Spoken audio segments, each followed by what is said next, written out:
Hey everyone, welcome to Paranormal M. Before we begin, please subscribe if you haven't already, and give the video a like if you enjoyed the stories. We're starting tonight with the Minxiong Haunted House in Taiwan. What makes this place unusual is that there isn't just one ghost story attached to it. Over the years, people have told stories about a woman in white, a haunted well, soldiers seeing figures in the dark, and visitors experiencing things they couldn't explain. We'll take a closer look at those stories now, so settle in, relax, and I hope you have a good night and sleep well.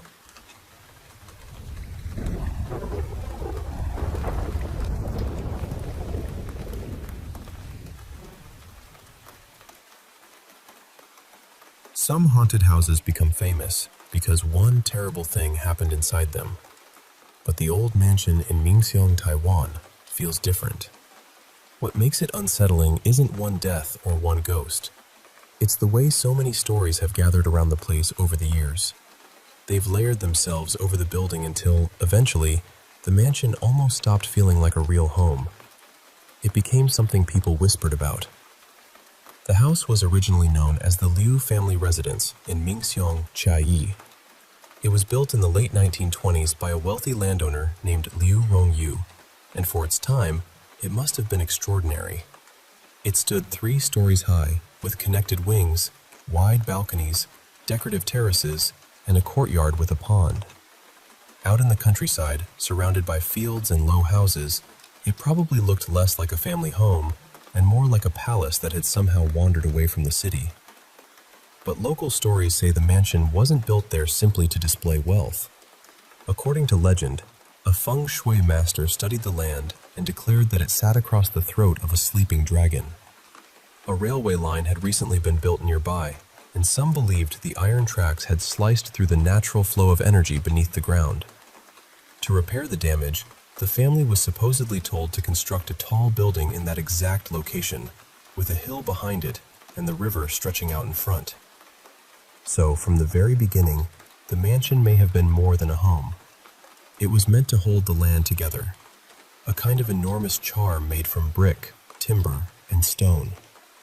And whenever I hear that, I can't help wondering, if the house was built to keep something under control, what was it trying to contain?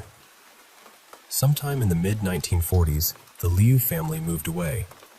Their descendants later said there was nothing mysterious about it. The mansion was too far from the center of town, transportation was difficult, and daily life there had become inconvenient. That explanation sounds perfectly reasonable. It may even be completely true. But reasonable explanations rarely survive for long in an abandoned house.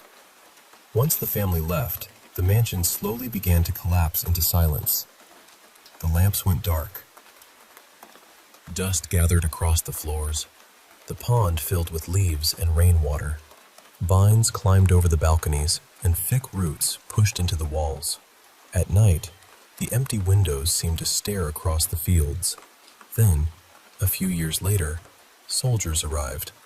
Around 1949, nationalist troops were stationed in the region, and some of them reportedly used the abandoned mansion as temporary sleeping quarters.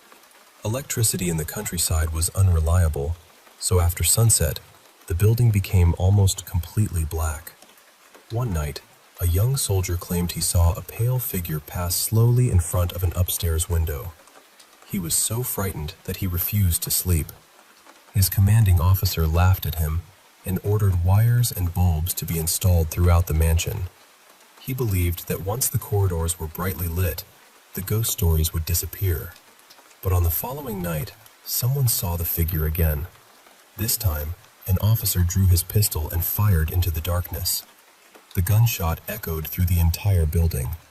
Soldiers rushed toward the sound, expecting to find an intruder, or perhaps nothing at all. Instead, they found one of their own men lying on the floor.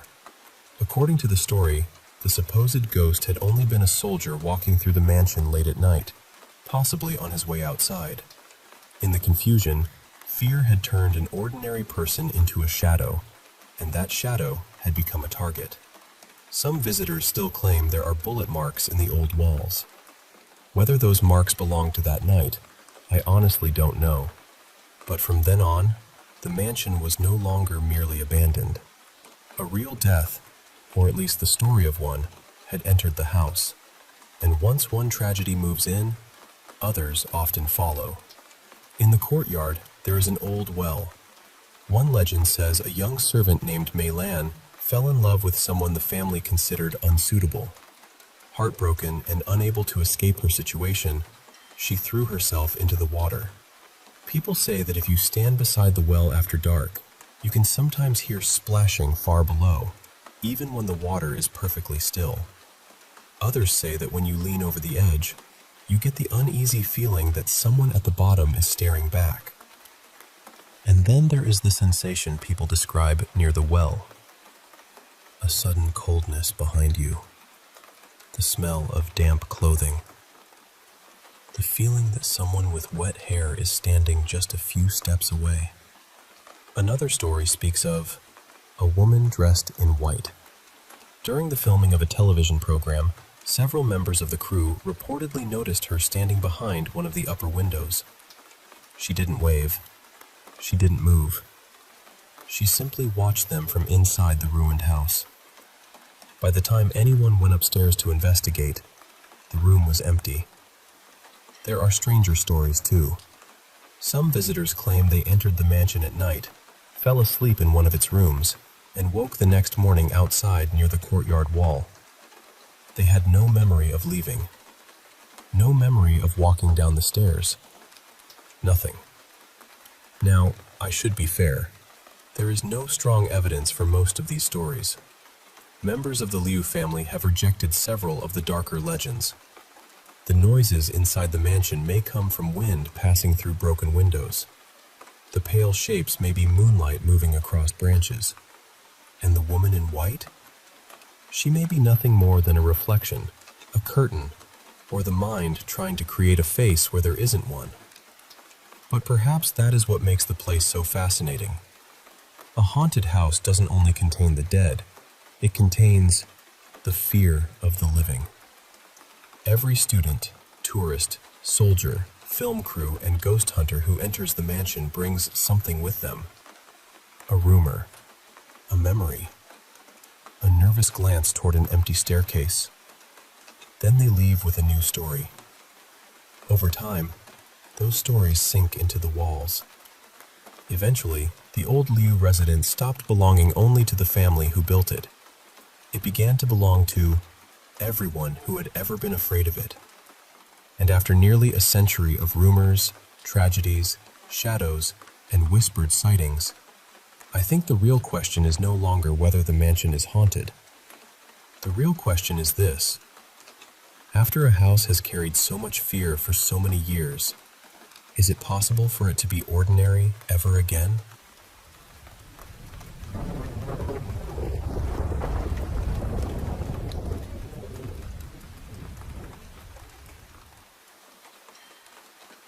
I've always been interested in ghosts and anything paranormal.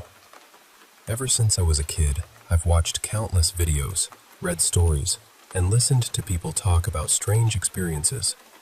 But honestly, I never really believed Ouija boards worked. I'm 23 now, and for years I assumed most of the videos online were staged, exaggerated, or edited to make them more dramatic. They were entertaining, sure, but I never thought there was anything real behind them. Then one evening, my fiancé and I were sitting around trying to think of something to do, and I casually suggested making a Ouija board. She looked at me and said she had used one when she was a teenager, and that something had actually answered her. I laughed because I thought she was trying to scare me. We didn't own a proper board, so we printed one from the internet and taped it onto a piece of thick cardboard. Then we cut out a small planchette using a template. It looked cheap and homemade, which made the whole thing feel even less believable to me. My fiancée immediately said we weren't using it inside her grandparents' house. She was living with them at the time, and she didn't want to risk bringing anything strange into their home. I remember teasing her about it. I told her there was nothing to worry about because it was only cardboard and printer paper. Still, she refused. So we drove to the ruins of an old abbey just outside town. Parts of it were nearly 900 years old, and the surrounding area had been damaged during the war. We thought that, if anywhere had a story attached to it, that place probably did. We sat there for about half an hour, with our fingers resting on the planchette. Nothing happened. We asked questions. We waited quietly. We even moved to another part of the ruins. Still nothing. That was exactly what I had expected, but I'll admit, I felt slightly disappointed. Even though I didn't believe in any of it, part of me wanted something to happen. Eventually, we packed everything away and went for a drive.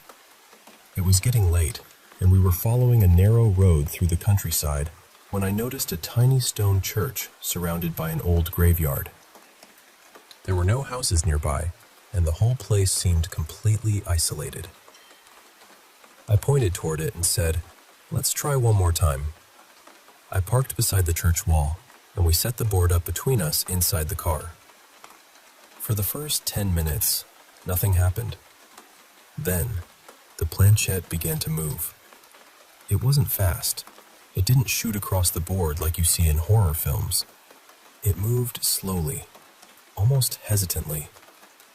My immediate reaction was to accuse my fiancée of pushing it. She swore she wasn't. I asked her again, and she became frustrated with me. She lifted her finger slightly to show that she was barely touching it. That was the moment I started to feel uncomfortable. We asked, "Is anyone here with us?" The planchette moved to yes. I remember staring at it, trying to work out how she could be moving it without me noticing. We asked for a name, but the planchette wandered between letters that didn't form a word. We tried again, and the same thing happened. Then I asked, "Are you a boy?" It moved to yes. My fiancé asked how old he was. The planchette moved to the number 1. Then it drifted away before returning to 1 again. I said, "Are you 11?" It moved to yes. I felt a knot forming in my stomach, but I was still trying to stay rational. Then I asked the question I probably shouldn't have asked. "How did you die?" The planchette began moving from letter to letter. F-I-R-E. Fire. For a few seconds, neither of us said anything. We tried asking for his name again, but the letters still made no sense. Finally, I asked, "You don't want us to know your name, do you?" The planchette moved to yes. After that, it stopped completely. We waited another several minutes. We asked more questions. We took our hands off and started again. Nothing. I was shaken, but I was also desperate to prove there was a logical explanation. I got out of the car and walked through the graveyard with the light from my phone, looking at the headstones. I wanted to see whether an 11-year-old boy was buried there. My fiancée stayed near the car. She felt uncomfortable searching the graves at night, so she looked online instead. A few minutes later, she told me she had found a burial record for the church. There was an 11-year-old boy listed. Even then, I told myself it was just a coincidence. There must have been plenty of children buried in old graveyards. But when I climbed back into the car, I began to feel strange. I wasn't exactly frightened. I just felt distant, almost as though I was watching everything from somewhere outside myself. Then a thought entered my mind. I asked my fiancée to search the boy's name together with the name of the nearby village. She went quiet. Then she gasped and turned her phone toward me. She had found an archived newspaper report from 1951. According to the article, 2 young boys had been playing near an abandoned vehicle. One of them had been striking matches, and a burning match had fallen near the fuel tank. There was still petrol inside, and the car caught fire. Both boys were badly burned.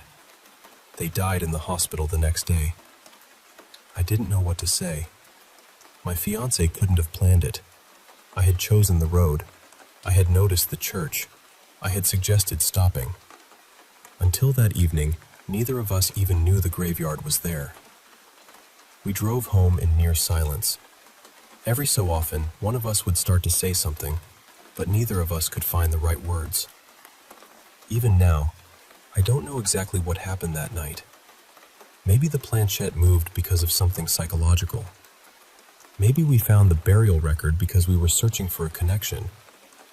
Maybe it was all an extraordinary chain of coincidences. I'm not asking anyone else to believe it. I only know that before that night, I was completely convinced Ouija boards were nonsense. Afterward, I wasn't so sure. Whatever happened in that quiet country graveyard, it changed the way I think about the things we can't explain. And it's something I'll remember for the rest of my life.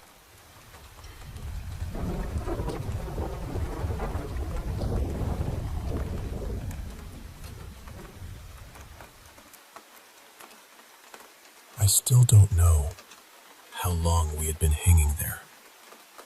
There were 3 of us, suspended against the walls of a windowless room, our wrists bound above our heads. The only light came from a rusted lantern swinging from the ceiling. Every time it moved, our shadows stretched across the walls, like they were trying to escape without us. Then, the door opened. A tall, bald man stepped inside. One of his eyes was badly scarred, and dark stains marked the collar of his heavy coat. His boots struck the floor slowly and deliberately. He wasn't rushing. That was what frightened me most. Behind him, he pulled a narrow metal cart covered with blades, hooks, clamps, and tools I couldn't even recognize. Our mouths had been taped shut, so none of us could speak. We could only watch as he studied the 3 of us and quietly chose the man hanging farthest from me. He dragged him to the opposite side of the room. What happened next is something I still struggle to describe. The man used his tools with terrifying patience, breaking the prisoner piece by piece. He tore out teeth, wounded his face, and pressed heated metal against his skin. The victim barely reacted at first, almost as though his body had already given up. Eventually, blood filled his mouth, and his breathing became a wet, desperate struggle. The torturer continued. He removed the man's clothing and inflicted injuries so cruel that I had to close my eyes. But even with my eyes shut, I could still hear everything. The scrape of metal, the hiss of heat against skin, the shallow breathing of the person beside me. I remember thinking, when he finishes with that man, he'll come for us. Fear does strange things to the mind. After a while, I stopped feeling the ropes cutting into my wrists. I stopped noticing the cold floor beneath my feet. My whole world became the door, the restraints, and the possibility of escape. Then, somehow, one of the bindings loosened. The person beside me noticed it too. We didn't speak. We just moved. The moment we were free, we ran toward the door. To our shock, it wasn't locked. It opened easily, almost as though someone had left it that way on purpose. For one beautiful second, I believed we had escaped. Then, the engine of a chainsaw roared behind us. We ran through the hallway as fast as our exhausted bodies could carry us. The man was coming after us, the blade screaming through the darkness. The other prisoner looked at me and understood what had to happen before I did. He turned back.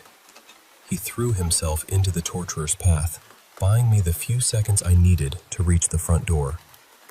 I heard shouting behind me, followed by the violent growl of the saw. But I didn't stop. I burst onto an empty road and waved down the first vehicle I saw. The driver took me several streets away, and I stumbled into what looked like a small repair shop. It was actually an abandoned storage building. I hid there for a while, shaking so badly I could barely stand. When I finally stepped outside, I noticed a woman across the road.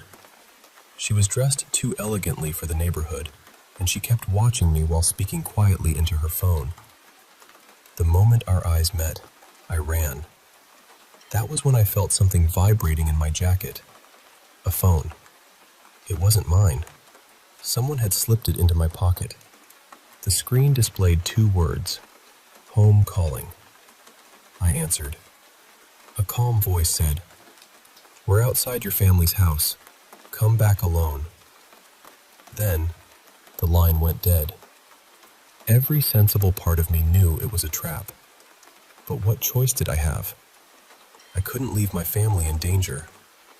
So, I returned. When I reached the house, a burned-out sedan was parked near the gate. Its windows were blackened, and the metal looked as though it had melted in places. The front door stood open. I stepped inside. Before I could call out, someone came from behind and pressed a mask over my face. A chemical smell filled my lungs. My knees gave way, and the room disappeared. When I woke up, I was in another house. This room was cleaner, almost ordinary. A lamp stood in the corner. A table sat in the center. Across from me was another captive, a nervous man with bruises around his wrists. Then, a bearded man entered. He wore a plain shirt and polished shoes. He smiled as though we were guests arriving for dinner. He placed a deck of cards on the table. "The rules are simple," he said. "Win and you leave. Lose and one of you dies." My stomach dropped. I barely knew how to play. The man across from me seemed experienced. He watched my eyes, my hands, even the way I breathed. Every card I placed felt like a confession. With every round, my heart struck harder against my ribs. Somehow, we reached the final hand, and somehow, we won. For the first time since the nightmare began, hope returned. I laughed. I actually laughed, because I believed it was over. The bearded man reached into his pocket and showed us a small brass key. Then, he swallowed it. Just like that, our freedom vanished. A moment later, something slammed against the door from the other side. Once. Twice. The hinges began to bend. I couldn't breathe. The room spun, the voices around me faded, and darkness closed over me again. I woke to the sound of the chainsaw. The bald man had found me. I was strapped to a steel table, unable to move. He stood over me with that same calm expression. I begged him to stop, but he didn't even seem to hear me. The machine roared. When I opened my eyes again, both of my legs were gone below the knees. The wounds had been burned closed and wrapped in thick white bandages. He carried me into another chamber. Dozens of people were already there, all injured in the same way. Red-hot stones lined the edges of the room, filling the air with unbearable heat. Yet, no one screamed. Instead, they began to sing. Some of them swayed. Others dragged themselves across the heated floor as though performing in some terrible celebration. Their faces were empty, almost peaceful, while the heat blistered their skin. Then, the door opened. Every person in the room fell silent. Pure fear appeared on their faces. The bald man entered, carrying a shovel of burning coals. He forced the coals against their bodies, one after another. Some tried to crawl away. Others grabbed the burning pieces with their bare hands, choosing the pain they understood over whatever waited beyond the door. By the time the room was finally breached, almost everyone had died. Rescue workers entered wearing protective equipment. They sprayed the walls with water and dragged the final survivor toward the exit. I watched that man crawl across the floor, weak and terrified, using his hands because his legs could no longer carry him. At the far end of the room, the bald man stood perfectly still. No one seemed to notice him. He watched the survivor crawl toward freedom, then slowly turned his face toward me. His scarred eye widened, and he smiled. That was when I understood. The house had never been trying to keep us inside. It wanted to see what we would become when it finally allowed us to leave.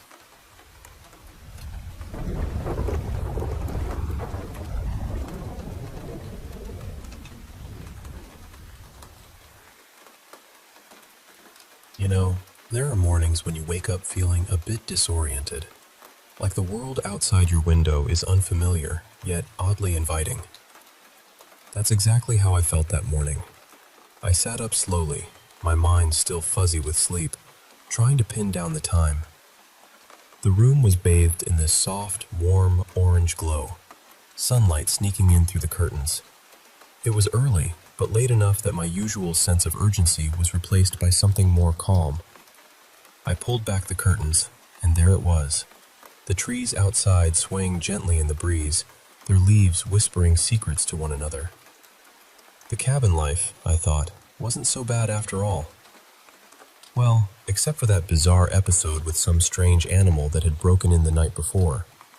That was unsettling, sure, but nothing I couldn't handle.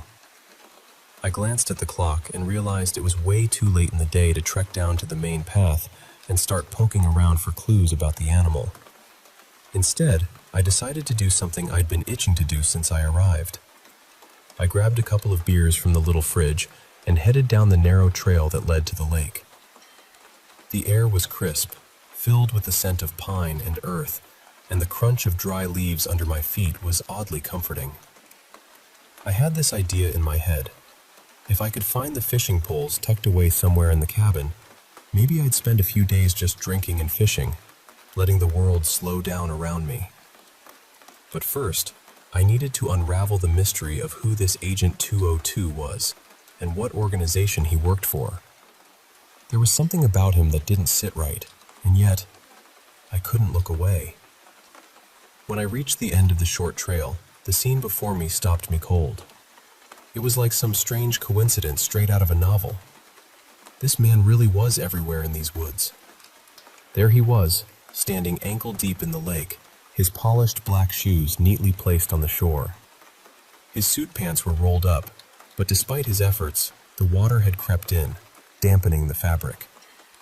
He was bent over, filling 2 watering cans with water from the lake, completely absorbed in his task.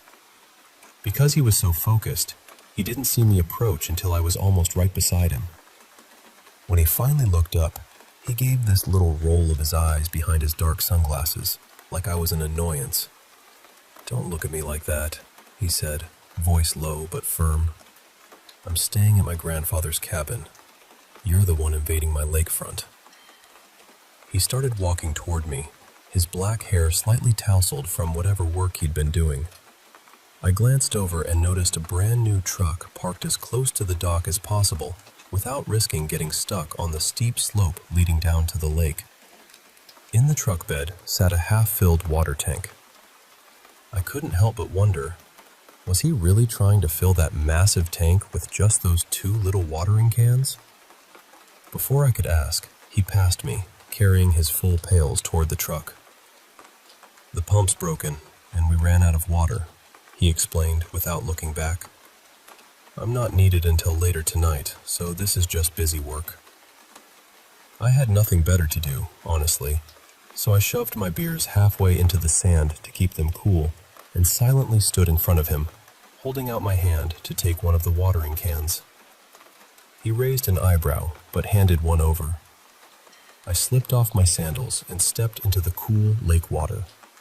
We fell into a quiet rhythm, me refilling the cans while he emptied them into the tank. The sun dipped lower, painting the sky with shades of pink and purple, but there was still enough light to see by. "My back is killing me," I finally admitted, breaking the silence and prompting us to take a break. I hadn't done much, but standing there in the water made me feel like I'd earned my beer. I climbed out, feet sinking into the warm sand, now regretting the wet footprints I was leaving behind. The beer was cool to the touch, almost a small luxury. I offered one to the agent, still bent over, filling the pails. He looked at me, then at the lake, considering. When I shook the bottle a little, trying to entice him, He gave a reluctant nod and walked over. Sitting beside me, he didn't seem to care at all about his suit getting covered in sand. He grimaced at the first sip, like maybe he wasn't used to drinking beer. We sat there quietly, just watching the peaceful water and the dense woods beyond. The tranquility felt almost sacred. He took off his sunglasses, the fading light making it impossible to see through them, and I found myself glancing at his face, trying not to seem too obvious. I hadn't seen his full face before, and when our eyes met, it caught me off guard. His eyes were this strange, icy blue, not the bright kind you usually see, but cold and empty, like the eyes of a ghost. I quickly looked away, a flicker of fear crawling up my spine. Maybe his eyes looked that way because of some condition, I told myself. He seemed to get around just fine. "What's your name?" he asked suddenly, pulling me out of my thoughts. We'd never properly introduced ourselves when we first crossed paths. "Adam," I replied. I thought I caught a flicker of a smile on his lips. "Adam Anderson?" "My parents named me after my grandfather," I said with a small laugh. "Not very original. What about you?" I expected a name, something simple, but he didn't look at me. His dead eyes stayed fixed on the lake as he took a slow sip of his beer, mulling over the question. The hesitation made me nervous. Maybe he really didn't have a name beyond Agent 202. That felt like some deep government-level stuff, like he was raised without a name just to do one job. A shiver ran down my spine, warning me I probably shouldn't know any of this. Suddenly, from across the lake, lights flashed in the woods, bright, searching beams cutting through the darkness, as if someone was testing spotlights hidden among the trees. "Is something bad going to happen?" I asked quietly. "No," he said, voice low and serious. "Sacrifices are going to be made to keep the peace."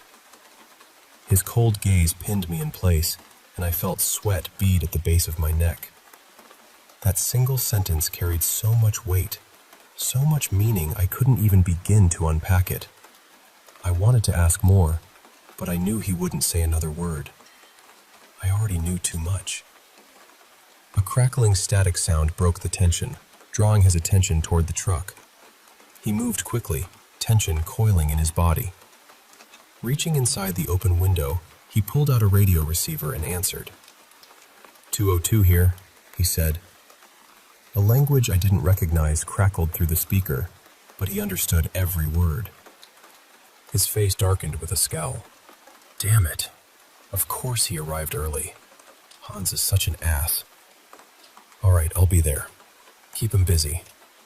He growled under his breath, slamming the radio back into the truck before circling around to climb inside. I stood up, gathering our half-finished beers and making sure not to litter the pristine lakefront. Adam, he called out. His voice made me pause, leaning slightly toward the truck. I keep saying this, but stay out of the woods. His strange eyes bore into mine until I couldn't hold his gaze any longer. I looked away but nodded, letting him know I understood.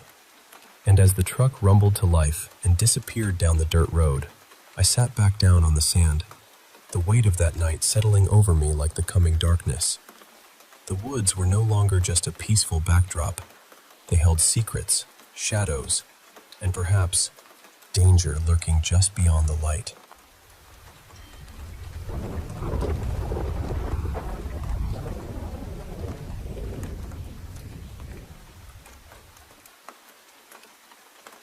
You know, sometimes we just wish we could understand what's really going on around us. Like, all I ever wanted was to know what was happening out there in those woods, beyond the cabin. That's all. But when I asked, the answer I got was so solemn, like a quiet warning. It's human nature to be curious, the man said, his voice steady but heavy with caution. But what is happening is not meant for you to know. So please. He didn't have to say it twice. At that moment, I realized whatever was going on was way beyond my reach, beyond what I could grasp. He was looking out for me, trying to keep me safe by steering me away from the truth. And honestly, I was ready to leave it alone. I watched as he pulled the old truck away, the gravel crunching under the tires, and felt this little sting of bitterness. Would I ever truly know what he was warning me about? Probably not. Looking over, I saw more flickering lights dancing through the thick trees, their glow like fireflies caught in the dark. Somewhere, faint music floated over the lake, drifting lazily with the evening breeze. The air was warm but heavy, and the bugs, oh, those relentless bugs, were already turning my bare arms into a feast. I shook them off and headed back to the cabin, my mind buzzing with more questions than answers. The next day, boredom gnawed at me as I paced around the cabin. Morning stretched on endlessly, and I caught sight of more cars rumbling down the dirt road, their tires stirring up little clouds of dust that settled on the leaves. I was going stir-crazy, trapped in this quiet little world. I felt that restless urge building inside me, that desperate pull to just bolt into those woods and find out what was really going on. But instead, I chose to go into town. Better to keep busy than to wander blindly into trouble. Not sure how long I'd be around, I decided to get a library card. Books and movies seemed like a good way to keep my mind occupied, at least for a while. I was scanning through the rather small movie section when a voice called my name, gentle but surprised. "Adam, is that you?" I turned to see a man, about my grandfather's age, standing there. His face looked puzzled for a moment, then it broke into a warm smile. "You must be his grandson." "Christ, you look just like him when he was your age." I thought I was losing my marbles. I smiled back, feeling a bit of warmth from the familiarity. I dropped the movie search and walked over to him, introducing myself even though it felt like we already knew each other. I'd always known I was named after my grandfather, but I never actually heard anyone call him Adam before. He went by his middle name, John. That's what everyone knew him as. We shook hands, and I followed the man to a cozy sitting area. "My grandfather broke his hip, so I'm cabin sitting," I explained, trying to sound casual. "I get pretty bored up there." He nodded knowingly. "It does get boring there. Nothing much happens in this town at all." I suppose that's why some people like living here so much. I hesitated, then decided to bring up the strange men I'd seen lurking in the woods. "I've been noticing men in suits around. Is there some kind of FBI training camp nearby or something?" His face darkened for a fleeting moment, and something like worry flickered in his eyes. I wondered if I'd stepped into some kind of trap with my question. He shook his head slowly, as if clearing away some complicated thoughts before speaking. "You and your grandfather are alike," he said quietly. "Years ago, he talked about the same thing, men in the woods near his cabin." "And?" I leaned forward, my heart pounding, eager for answers. Why had my grandfather never mentioned any of this? What was he hiding? "He did the smart thing," the man replied. "He settled down with your grandmother and stopped digging into it." I let out a long sigh, sinking back into the oversized armchair. Disappointment settled over me like a heavy blanket. He chuckled softly at my reaction and continued. "There was another reason why he stopped talking about it and focused on your grandmother. Adam, your grandfather was the kind of man who wore suits and kept everything buttoned up. He came here from somewhere else, and folks around town thought he was just some government guy doing a land survey or something. What made him settle down here?" I asked, curiosity getting the better of me. If he was the office type and not really an outdoor guy, was it love at first sight when he met my grandmother? Love at first sight? Maybe, he said, a soft smile touching his lips. But not with your grandmother at first. See, he kept asking the locals about those men in suits appearing in the woods. He chased leads, and at first, we thought he'd lost his mind. Then a stranger came into town a few times, a man in a suit. But the strange thing was, he'd buy all the live fishing bait and a massive amount of meals to go at the diner. We all assumed your grandfather was chasing answers. But then some campers caught him and a man in a suit in, well, a compromising position in the woods. He gave me a pointed look over his glasses, and I instantly understood. My face flushed with embarrassment, and I realized why my grandfather never wanted to talk about those men. My family probably didn't even know. I felt like I was intruding on something private, something too personal. If he was like that, I stammered, why would he marry my grandmother? Because he loved her too, the man said gently. Anyone could see that. I'm sure he was happy with her. But his eyes, they always seemed to be drawn toward the woods, like something inside him was still searching. It was painful to see. I'm afraid you might be headed down the same path. He leaned in, voice dropping to a whisper. Ignore whatever is going on out there. It nearly destroyed your grandfather. The few locals who know about it pretend not to. You promise me you'll stay out of it, right? I've seen one of those men in suits, only once. But anyone with eyes like that, they aren't natural. He fell silent, lost in a distant memory that haunted him still. I nodded, feeling the weight of his warning. All these cautions were meant to keep me safe, to keep me away from the woods. But the pull was still strong. I wanted to ask more, to dig deeper. I knew the locals pretended nothing was happening, so getting answers might be impossible. Still, maybe just starting to ask questions wouldn't hurt. What else was there to do? His eyes searched mine, unconvinced I'd listen. He'd done his part by warning me, but he couldn't stop me if I chose to keep pushing. I told myself I'd let it go, but every little piece of information, every whispered hint, kept pulling me back in. The woods were calling, and I wasn't sure how much longer I could resist.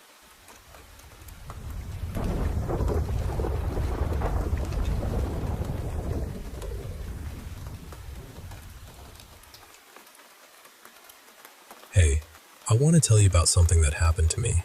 Not just any story, but one that really stuck with me in a way I can't shake off. So, I'm a college student. Honestly, the school and my major don't really matter here. But what does is that I've always been a Windows person. My school, though, they use Macs for everything. Projects, assignments, you name it. And transferring files between Windows and Macs? Total nightmare. So, I'd usually stay late at school to finish up any work due, so I didn't have to deal with that hassle at home. I took the bus home every single evening, usually pretty late at night. My college wasn't far from where I live, but I was always wiped out from cramming and deadlines. Since the bus passes were included in our tuition, it made sense to use them as much as possible, even if it meant a little longer ride home. There was this one night, I was almost nodding off on the bus. The driver had this annoying habit of slamming the brakes suddenly, which was pretty much the only thing keeping me awake. My head jerked forward when we stopped abruptly. At first, I wasn't sure where we were. The bus had stopped right in front of a park. The driver often took a quick 5-minute break there, since I was usually the last passenger left. I knew if we didn't start moving soon, I'd drift off again. But then, something caught my eye through the window that made me snap wide awake. A man was walking beneath one of the streetlights, heading into the park. For just a split second, I caught a glimpse of his face, but I couldn't quite remember what it looked like afterward. It was weird. My body went into full fight-or-flight mode just from that brief look. My muscles tensed, and I sat staring, hoping he'd look back at me. I burned the image into my mind because even the slightest hint of his face screamed danger to me. He looked normal enough. Tall, thin, wearing a burgundy suit. Okay, maybe that color wasn't exactly typical, but I'd seen stranger outfits on some of my classmates. And there were bars nearby, so maybe he was just dressed up for a date or something. I could explain his outfit, but I couldn't explain why my body reacted so intensely just by looking at him. The bus started moving again, and I was left wondering what that was all about. Over the next day, while working on my project, I kept thinking about that man. I wanted to remember his face, but also wanted to forget it. I realized I wouldn't be able to focus until I figured it out. Usually, the path through the park was a shortcut, but I always stayed on the bus because walking just felt like too much effort.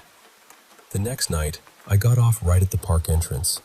The driver didn't even seem to notice. I knew it was a foolish idea to think that odd man would be back again. Plus, the park had a bad reputation lately. There had been muggings, and all my female friends refused to walk through it at night. Dangerous for sure, but I needed to know who that man was. I walked quickly, keeping my phone in my hand, ready to call for help if needed. When I saw someone else on the path, I immediately became cautious. As he spotted me and started walking toward me, my heart nearly jumped out of my chest. I almost called the cops, but then I noticed his jacket. It said security. "Hey, want me to walk with you?" he asked, stopping a few feet away to give me space, just in case I was still nervous. "They have security patrols in the park now?" I asked with a raised eyebrow. He chuckled softly. "Yeah, the city hired my company for a few weeks. There have been attacks, and there aren't enough cops to cover everything. So, we're here to scare off troublemakers and help anyone who needs it." That actually made sense. I'd heard some cops retired recently, leaving gaps in patrols. I hadn't realized how it was affecting the whole city. "I'm Garrett," he said. "You don't have to walk with me if you don't want, but I can take down anyone who tries to hurt you, though I can't arrest them." He seemed nice enough, so I accepted. I couldn't bring myself to ask about the strange man right away, so I let him talk about his job while we walked through the park together. By the time we reached the other side, the topic never came up. I thanked him and asked if he'd be on the same shift tomorrow. He said yes. At least now, I'd have someone watching over me on this weird little quest of mine. Over the next week, I took that path through the park with Garrett by my side. He kept telling me to stay on the bus for my own safety, but I think he appreciated having someone to talk to. It was a pretty dull job. I didn't see him over the weekend since I had no classes, but when we met again on Monday, I noticed something was off. Garrett was a tall, strong guy. He said he was in the military, but had to retire early due to a leg injury. That's why his job now was security. But that day, he had a busted lip and a black eye. "Garrett, are you okay?" I asked, concern sinking in. "Yeah, it's nothing," he said, brushing it off. "Some kids got rowdy over the weekend. I had to break it up. They scattered, but I don't trust them. It's better if you stay out of the park for a few days, all right?" I nodded, feeling upset that he'd been hurt. It must have been a large group to take him down like that. My quest to find that stranger suddenly felt like it wasn't worth putting myself or Garrett in danger. Maybe I'd imagined the man in the suit after all. We walked and talked, Garrett happy to have someone to listen after being alone for a couple of days. "You'll stay away for a bit, right?" he asked when we reached the park's exit. "Yeah, a few days," I promised. "But you better be here when I come back." He smiled and we parted ways. I stuck to my word and stayed on the bus for 2 days. Then, on the third day, I was sitting on the idling bus, waiting for it to start moving, when I saw something strange at the park entrance. A group of high school kids were cheering and walking into the trail. Nothing unusual, except some of them were carrying baseball bats. It took me a moment to realize they weren't just coming from practice. By the time I pieced it together, the bus had already started moving again. I rushed to the front, pleading with the driver to stop. He looked irritated until I explained what I'd seen. He called the cops for me. The bus doors opened when it stopped, and before anyone could stop me, I ran toward the park. Not the smartest move, but I felt like I could find Garrett before those kids did. I wasn't about to leave behind my first real friend. My whole life I'd kept my head down, barely speaking. Now I had someone who liked me for me, and I wasn't about to let anything happen to him. I ran through the dark park, my chest burning from even this light jog. I could hear the kids cheering each other on, and I prayed I wasn't too late. Suddenly, I almost collided with one of them. They stood in a circle, surrounding Garrett. I could tell he'd landed a few punches, but there were too many of them. They overpowered him. Then I heard the sickening crack of a bat hitting something. My stomach turned. I didn't think it had taken me that long, but I was too late. A furious rage boiled inside me, hotter than anything I'd ever felt.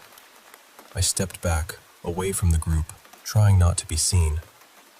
"Hey, you assholes!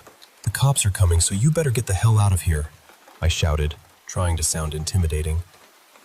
I'm small, a college student, and every one of those kids was bigger and stronger. Some laughed at my poor attempt to scare them off. "Oh yeah? Then we better finish this real quick," one of them sneered, raising his bat to strike Garrett, who was hidden in the middle. I froze, mouth open, unable to scream or help. Then, by some miracle, everything stopped. The kids all turned toward me, confusion and fear spreading across their faces. Then, behind me, something appeared. "Who the hell is—" one of the teens began, but his voice broke into a strangled noise. I didn't turn around right away. I watched their faces twist from confusion to pure terror. Their skin went pale. Some gagged, others just stared wide-eyed. Weapons dropped to the ground as their minds seemed to unravel. A few stood frozen, blood trickling from their noses before collapsing to the ground. Garrett was curled up, shielding his head. I didn't know how badly he was hurt. I wanted to run to him, but first, I had to face what was behind me. I turned slowly to see the man in the burgundy suit standing just a step away, under the park light. If he had eyes, he'd be looking down on me. But he didn't have a face. Where his face should have been was just a void, a deep, black nothingness. At first, it was a simple black hole, but the longer I looked, shapes twisted and shifted inside it.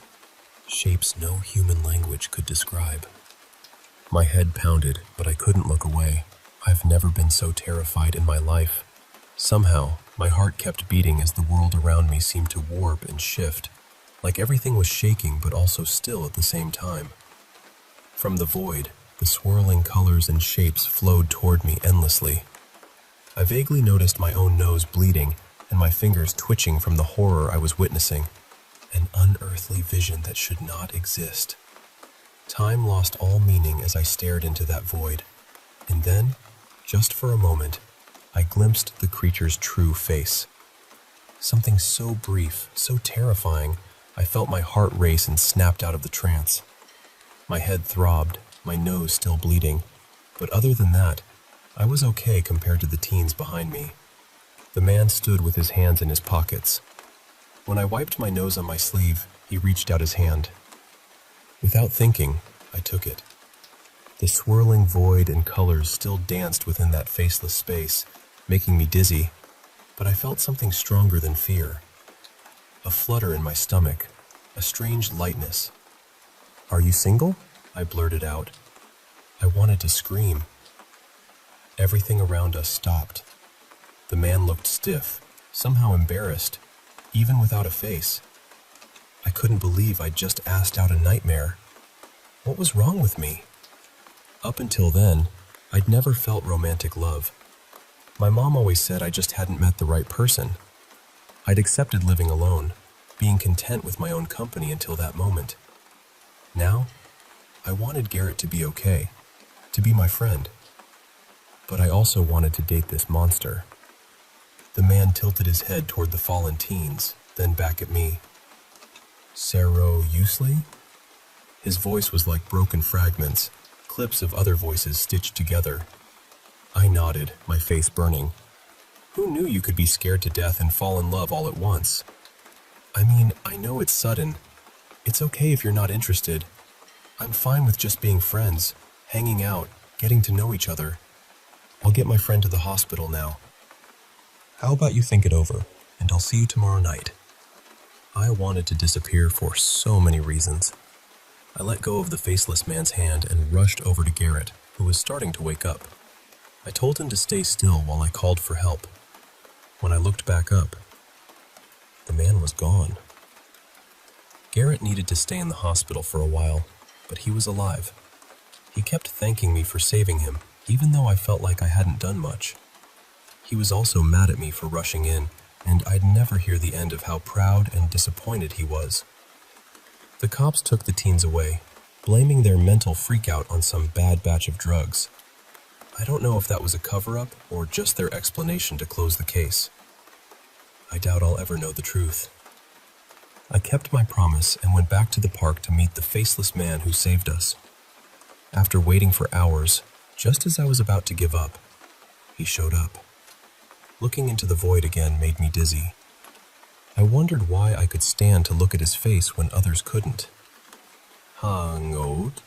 he asked in that strange voice as he stopped in front of me. My stomach fluttered again.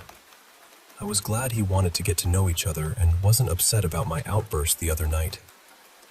I realized then why I could look into his face. Because I loved him more than I was afraid of him. That scared me. I knew if my feelings changed, I might end up like those terrified teens. But the faceless man didn't seem to have any malice. He was just a little dangerous simply by existing. And strangely, I was okay with that. He didn't talk much after that, so I started showing him videos on my phone. He seemed to enjoy them, though it was hard to tell. For now, I'm happy with how things are, just hanging out with the faceless man in the park, waiting for the moment I'll ask if he wants to take it further.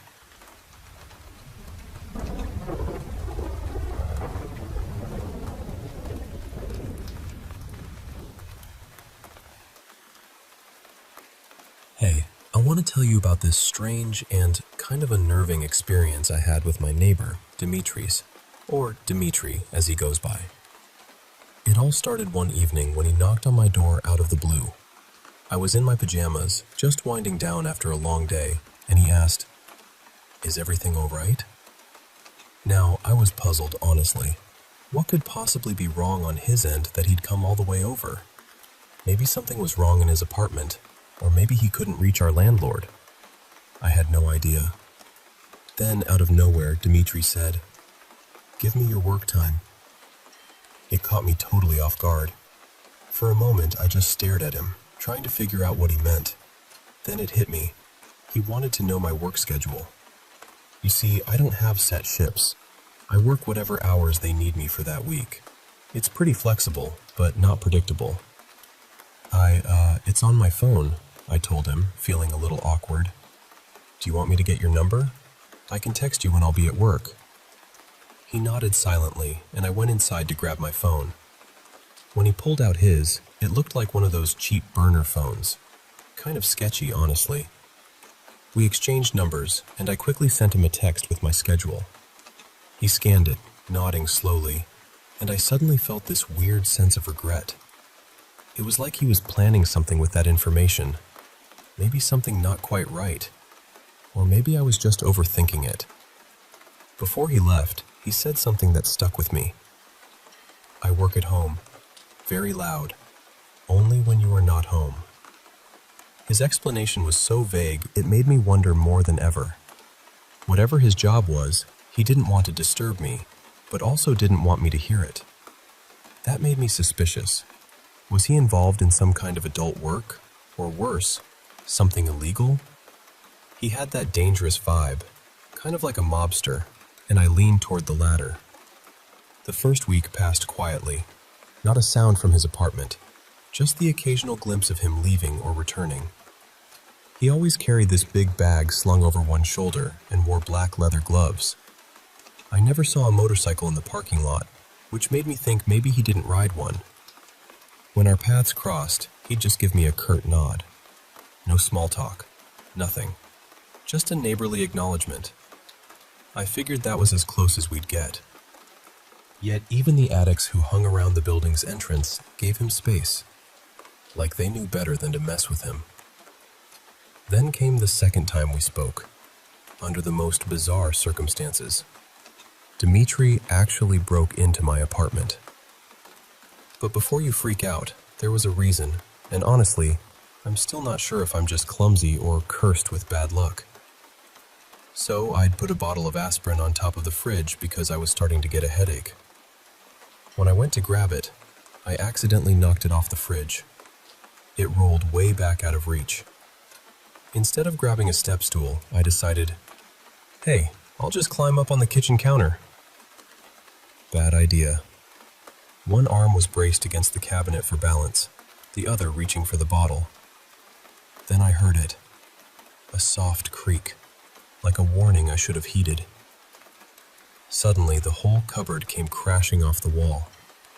It wasn't nailed in properly, and it just gave way under my weight. It clattered down, smashing plates and cups, and the edge hit me right on the forehead. Blood started pouring, and I couldn't catch my breath because the cupboard landed on my chest as I fell backward onto the floor. The noise was deafening. Surely the neighbors heard it. But I was too dizzy and in pain to care about apologies right then. I lay there, head pounding, feeling sick and woozy. My phone was out of reach on the counter. I just hoped the cut wasn't too bad, because a trip to the hospital was out of the question. Then I heard my name. Richie? I looked up through the fog of pain, and there was Dimitri, standing in my kitchen doorway, looking down at me. But wait, how did he get in? I locked the door. I started to explain, but the pain stopped me. It was obvious what had happened. Without a word, he bent down, pushed the cupboard off me, stepping carefully over the broken glass. He lifted me up, careful not to hurt me more, and helped me sit down. Then, grabbing a dish towel, he cleaned the blood off my forehead and face. I was too out of it to question him or stop him. "I call doctor," he said simply, pulling another phone from his pocket. This one looked different, less sketchy. I opened my mouth to protest, but his steely gray eyes told me to be quiet. So I sat there, holding the damp towel to my head, as Dimitri spoke quietly on the phone. 10 minutes, he announced after hanging up. "How did you get in?" I finally asked, still baffled. "Lockpick," he said casually, like it was no big deal. Of course, he looked like the type who could pick locks. For the next 10 minutes, he helped me stay calm and still while cleaning up my mess. The blood was everywhere. I swear it looked like a crime scene in my kitchen, and I doubted I'd ever get the stains out of my cheap tile. Then the doctor arrived. Dimitri let him in smoothly. The man was, well, he looked like he stepped out of a different era. Round, gold-rimmed glasses, a vest over a button-up shirt, and perfectly slicked back black hair, like from the 1950s. He pulled out a pen light from his bag, shining it into my eyes and making me follow it. "No brain damage, that's good," he said, his voice stern but with a hint of kindness. "Just a lot of blood from a minor cut. Dimitri could have sealed this up himself, but I suppose he wanted to be sure your brain wasn't scrambled."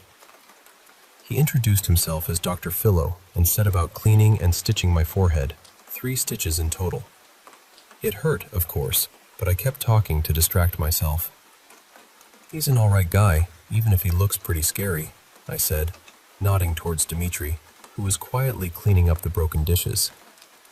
The doctor chuckled. "I think he just doesn't want to move again. If you look past the kinds of people living here, this place is actually pretty decent. Cheap rent and close to everything." When the doctor finished, he packed up his tools and then, get this, he pulled out a thermos and a box of cookies. I recognized the bakery's name on the box, too fancy for me to ever afford. He poured a small cup of tea that smelled like flowers, and the color was this delicate pink. I'd never seen anything like it. "Drink a little, eat something," he urged gently. "I have a pill to help with the pain, but you need to have something in your stomach first." I wanted to refuse, insisting I was fine, but his gaze was so firm it shut me up. I felt a little embarrassed. Here were these 2 strangers in my apartment because I was too clumsy to grab aspirin properly. I sipped the tea, which was sweet but not overpowering, and nibbled on a cookie that was easily the best I'd ever tasted. I wanted to ask about the tea brand, but feared it'd be just another thing out of my budget. After I finished a few cookies, the doctor gave me the pill.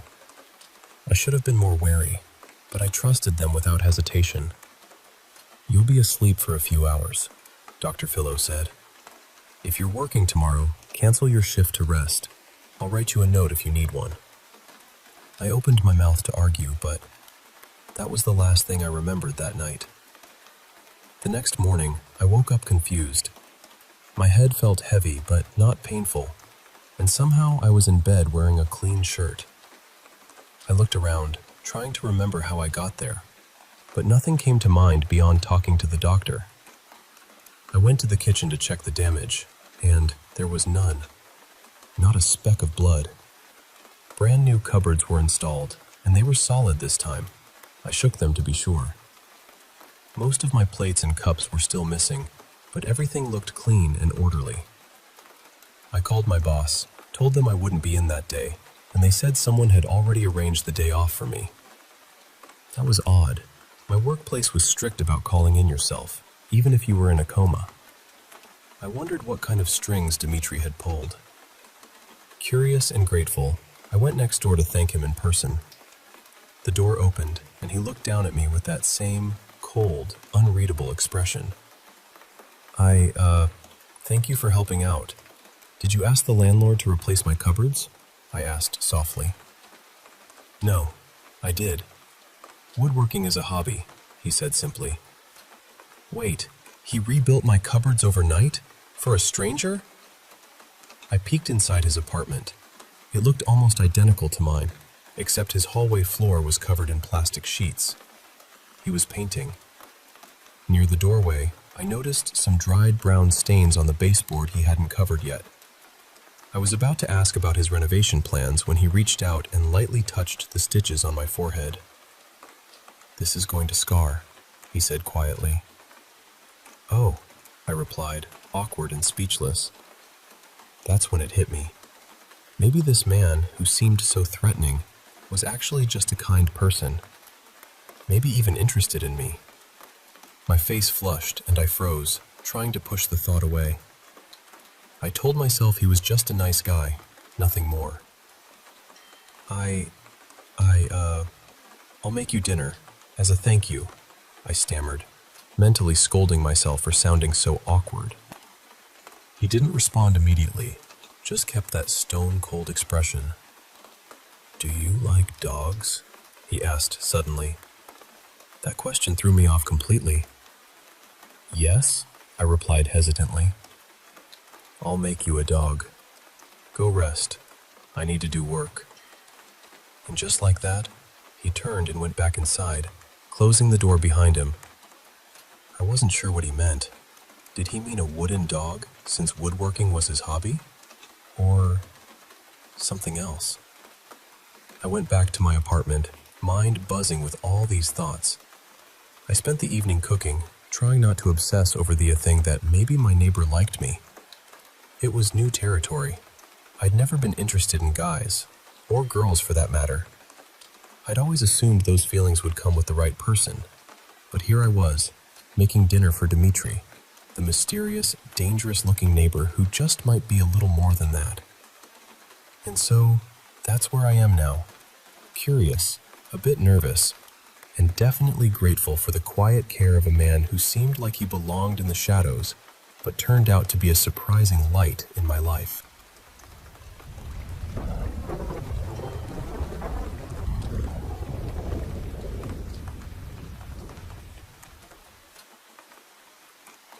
Hey, I want to tell you about some things that happened to me. Things that changed how I see the world. And maybe you'll listen closely, because some of it is pretty strange. It starts with my neighbor Dimitri. Well, that's not his real name, but close enough. And then there's this story from my childhood about a terrible night at a lake cabin. So, bear with me, and I'll take you through it all. Let's start with Dimitri. When I first met him, he was kind of a mystery, quiet, a bit cold, but there was something oddly comforting in his presence. I remember one evening, I brought over some dinner. I said to him, "They're just plastic. You can keep them if you want," shaking my head because, honestly, I had more plastic Tupperware than real dishes by then. He just nodded and said, "I washed them. Here is dog for you." Then he placed the containers carefully on the little table just inside his door and picked up a small wooden figure. I held out my hand to take it. It was a goofy-looking pug carved from wood, with wrinkles so detailed it made me smile. I thanked him again, realizing every time we met, I always had something to thank him for. Dmitri, however, in his cold way, shooed me away. "Go rest. I work." And then the door was shut in my face, but I didn't mind at all. Over the next few weeks, I made a habit of bringing dinner over to him. Sometimes he'd add a new wooden dog to my growing collection. Our conversations were brief. I never learned much about him except that he was painfully slow at painting. Every time he opened his door, I saw his floor still covered with plastic sheets. It was like a strange little world he lived in. My work schedule finally stabilized, which was a big relief. I wasn't just coming in when needed. I had a steady routine. That meant I could budget better, save money, and maybe move to a better neighborhood or closer to work someday. But for now, I wasn't ready to move. I just kept saving. Feeding 2 people wasn't too hard either. Buying in bulk was cheaper, so it all worked out. Life felt like it was finally turning around after years of struggling.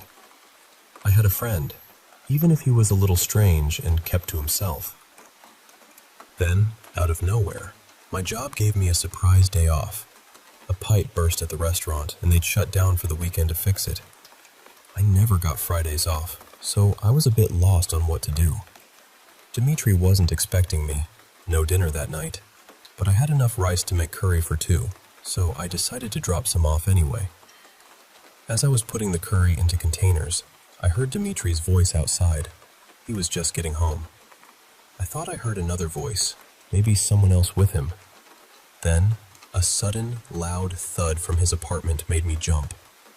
My heart pounded as I tried to listen, straining to understand what had made that sound.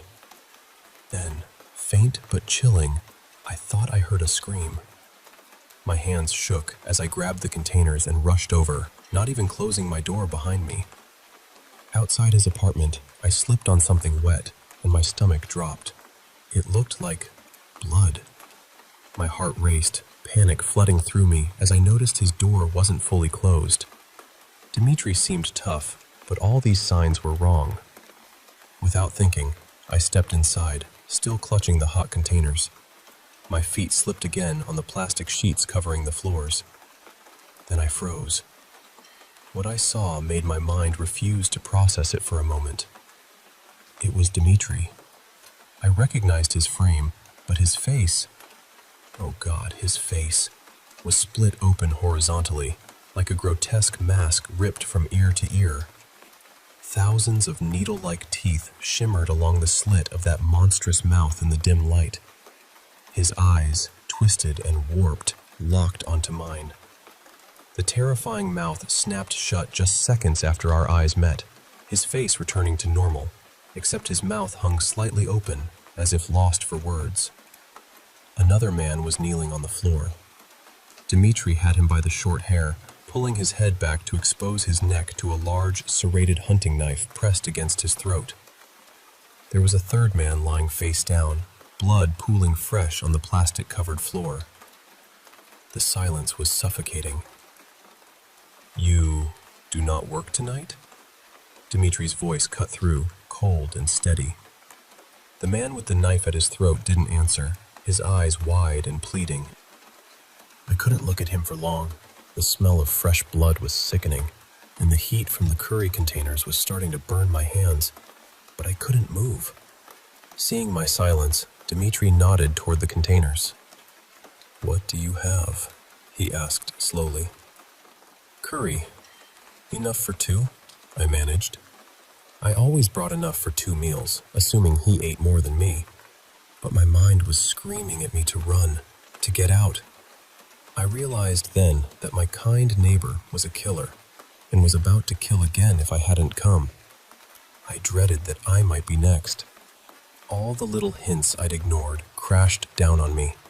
The sketchy doctor visits, the plastic sheets, the strange smells, the way he moved so often. I had been so lonely that I'd ignored all the red flags. I barely stifled a sound when Dmitri released the man and pushed him aside. He stepped toward me, tall and looming. The knife was still in his hand, but pointed down. I flinched as he raised a hand and gently ran his thumb over the stitches on my face. Did not scar badly. He bent down so our faces were close. I felt my muscles freeze as I stared into his steel gray eyes, eyes that belonged to a killer, weighing me, deciding my fate. My hands shook, nearly dropping the food. Dmitri placed his hand over mine, steadying the containers. I felt faint, convinced I was about to die. "Still friends?" he asked in a low voice with a hint of worry. Friends? He wanted to know if I'd still pretend everything was normal. I risked a glance at the man who'd been threatened. His face was pale, hands trembling. I nodded. I stayed silent. He took the curry, stood up, and said, "You, table. We eat dinner. Richie, best to go back home." I didn't need to be told twice. I turned and left without looking back, closing the door behind me. My socks were stained with blood.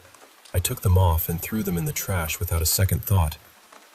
My phone sat on the counter, and I debated what to do. Should I call the police? I had witnessed a murder. My neighbor had killed someone and would likely do it again.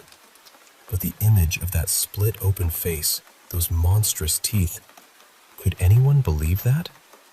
The logical part of me wanted to call, but the fear and disbelief held me back. I paced for hours, the curry I'd saved growing cold on the stove.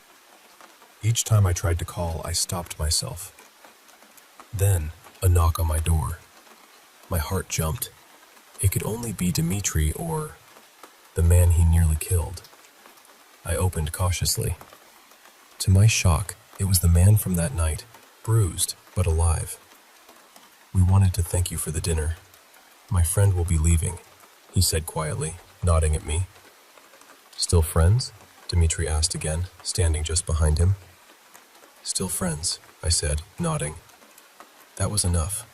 Dmitri grabbed the man's arm and dragged him down the hallway. Whether he was setting him free or planning something else, I never knew. I never called the police. A part of me felt guilty, but I doubted they'd believe my story or that it would make any difference. I saw Dmitri a few times after that, his face more strained, knowing I wasn't going to betray him.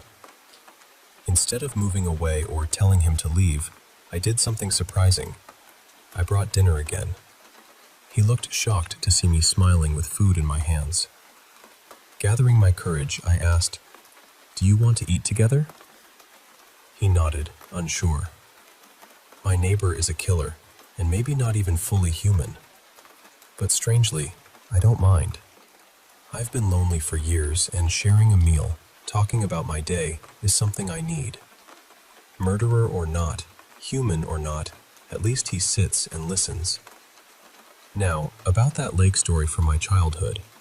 When I was about 10, my family pooled money to rent a cabin by a lake. All my aunts, uncles, and cousins stayed there. It was crowded, but I loved it.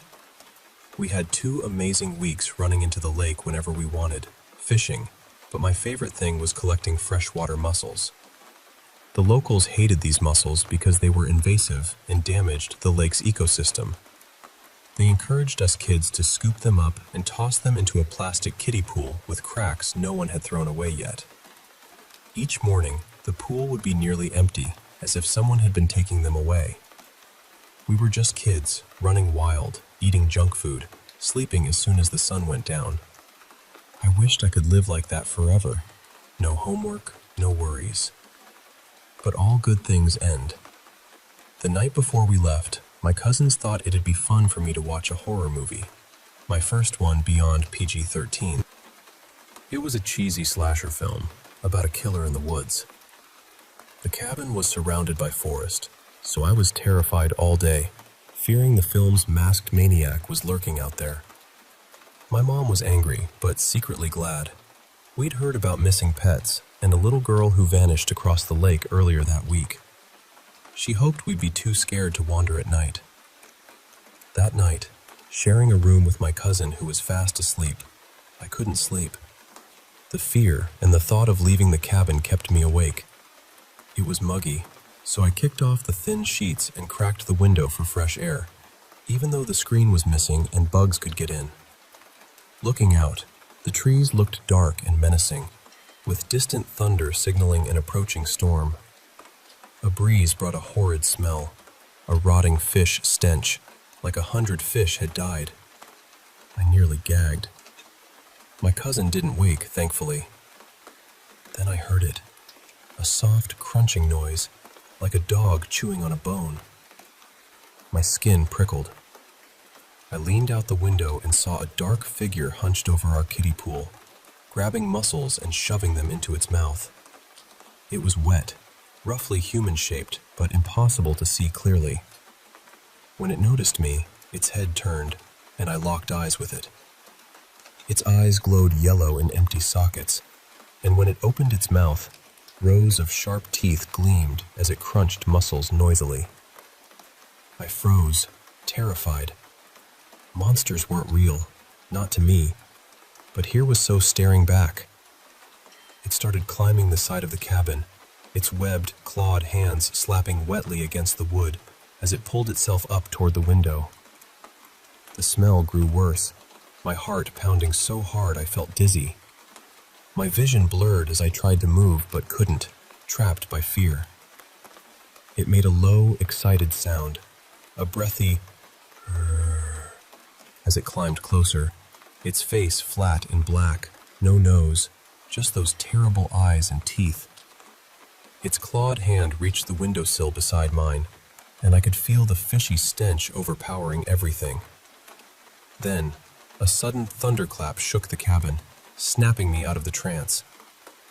I screamed, slammed the window shut, and saw no claws on the sill. I ran screaming down the hall, banging on doors, begging for someone to save me. Everyone woke up, but no one believed me. My cousin was angry at being disturbed. They blamed the storm for scaring me awake or giving me nightmares. I stayed in the living room with my aunt and uncle, who blocked the doors with chairs. At least they humored me that much. But none of us thought about the windows on the first floor. I stayed awake, listening to the storm's roar, but between the thunder, I swear I heard that same low, excited breath, the "rrrr," haunting me still. So, yeah, that's my story. From a neighbor who's not quite human and dangerous, to a childhood nightmare that made me fear storms forever. I just wanted to share it with you, in case you ever hear that strange noise, or see a shadow where it shouldn't be. Stay safe out there.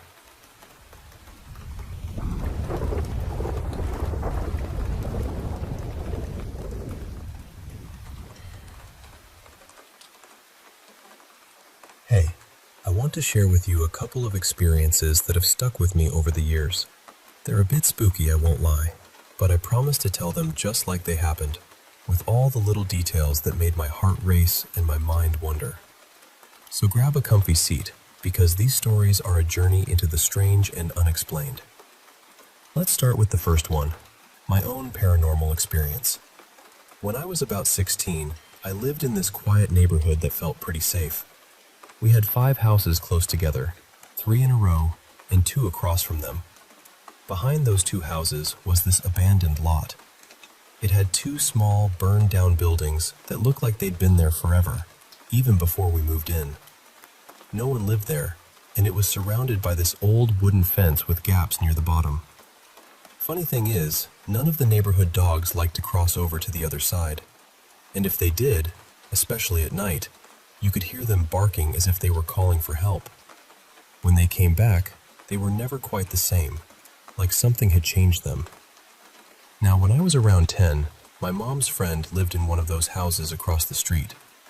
She had kids about the same age as my siblings and me, and we all got along really well. One night, the four of us, my younger brother, who was about 8 then, my younger sister, who was 6, my mom's friend's daughter, who was 9, and me, we were alone because our parents had gone out to a bar. They left us with my older sister and the oldest daughter of my mom's friend, both around 16. We were all outside on a trampoline, tossing a ball back and forth. Then, someone threw the ball a bit too hard, and it bounced right over the fence into that abandoned lot. It was dark, so none of us wanted to go get it. But as kids, we got a little brave, or maybe curious, and started daring each other to call out, "Is anyone there? Can we have our ball back?" It was quiet for a while. Then we decided to just go back inside. As we stepped onto the staircase leading to my house, we heard this faint noise. The front light wasn't very bright, so we couldn't see much. Then, out of the shadows, the ball rolled back onto the steps. Our ball, the exact one we lost. None of us knew how it got there, and honestly, we didn't want to find out. We just ran inside and kept quiet, thinking everyone would laugh at us. Years passed, and none of us spoke about it until I was about 12. My cousin moved into one of those houses. My mom's friend had moved away, and we told him and some of my brother's friends about that creepy, abandoned lot. We talked about the shadowy figures we sometimes saw running around, but no one ever dared to step inside. Around that time, new neighbors moved in, and they had a kid my age who became our friend. One day, we all decided to explore the abandoned side. It was the first time any of us had been there, so we had no clue what to expect. My cousin, my brother, his friends, their brother, our neighbor friend, and I went over. My cousin and I were the only girls. The rest were boys, and they went in first. There was this half-ruined cement building. One side crumbled and broken, the other side just old and worn. Inside and around it, there were so many toys scattered, some in bags, some just left lying there. Behind the building was a patch of dead grass, and oddly, bits of toilet paper were tangled all over the withered plants. In front of that was a small yellow cement house with 2 rooms. One window was broken, but the other 2 were intact. Everyone except me went deeper inside to explore, while I stayed near the entrance to our neighborhood, just walking around, trying not to get too close. Then, out of nowhere, I spotted something on the ground. I knelt down and picked it up. It was a picture, old and folded, with crease marks. It showed a family, a beautiful woman, a little girl, and a man, all smiling. In the background, you could see the very place we were standing, but not wrecked, just as it must have looked long ago. I called the others over and showed them the photo. We stared in silence for a while until we noticed a shadowy figure behind the woman in the picture, like a man's silhouette or a dark shape. The moment I saw it, my fingers slipped and I dropped the photo. I honestly don't remember exactly why, but I think it felt like it burned me. It's a strange memory, but something inside me says that maybe, just maybe, that's how the place got destroyed. Like the photo was a glimpse into a story we weren't meant to see. Then, suddenly, we heard the unmistakable sound of glass shattering. Everyone ran toward the yellow house. My brother and one of his friends shouted in fear. When we got there, one of the 2 unbroken windows was smashed. On the floor, written in what looked like blood, were the words, "Get out of here." That was it for us. We bolted back to my house, not daring to look back. Since then, we never went back into that abandoned lot. But even now, years later, we still hear strange noises and see shadows moving in the night. One night, my older brother and I were outside waiting for his girlfriend. The house was empty except for us, because everyone else was at my aunt's. Suddenly, we heard a scream that sounded just like my younger brother's voice. But he was in Mexico at the time. Ever since we went into that place, everything felt different. It's been 4 years now, and I still think about that picture and the shadow behind the woman. I know it sounds unbelievable, and sometimes when we talk about it, even we question if it was real. But I swear, we were there. Now, on to the second story. This one is about a figure we call the Hat Man. It's been happening in my family's house from around 2005 to 2015, with some strange sightings even later during the pandemic. The house has this layout where, if you sleep in room A, you can see the stairs and the door to room C. One evening, my mom saw a man-shaped figure standing there, just looking at her before slowly walking downstairs. At first, she thought it might be a boy. Maybe my sister or I sneaked out, so she checked our rooms. I was in room B, and my sister was in room C, both asleep. No one was there. Then there was this one time when I was home alone during the day. Our dog suddenly started barking furiously at room C. I went to check but saw nothing. It was eerie because it was broad daylight. Over the years, my brother moved into room C with his wife and baby after my sister moved out. One day, while chatting downstairs, they heard a baby monitor click on. The sound of one of those toys that lights up and moves. They rushed upstairs to find the baby still sleeping soundly, and the toy wasn't even near the crib. Our family has been in that house with different partners and kids moving in and out, but the odd presence remained. The house is pretty open. The first floor has very few walls, so from the TV room, you can see the start of the stairs and part of the kitchen.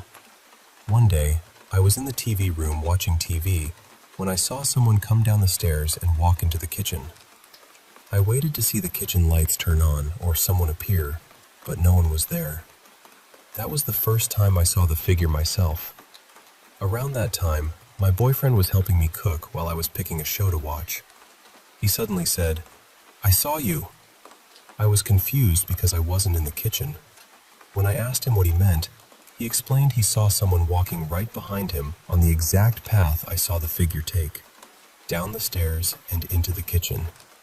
Later, a cousin of my sister-in-law came to visit and absolutely refused to sleep in the house. She said she felt something there, something unsettling. Then, during the height of the COVID-19 pandemic in 2020-2021, when my dad was very sick and on oxygen, only my parents, my daughter, and I were living there. My mom and dad slept in the TV room, and one night, both of them saw the same shadowy figure walking the same path I had seen years before. This presence, whether you call it a ghost, spirit, or something else, has never hurt us. It doesn't follow any pattern, but it always appears the same way. A shadowy figure, like the legendary Hat Man. So, those are my stories. Strange things that make you question what's real and what's not. But I know what I've seen, and sometimes, the quiet moments in the dark feel charged with something just beyond our understanding. Thanks for listening to me share these whispers from the shadows.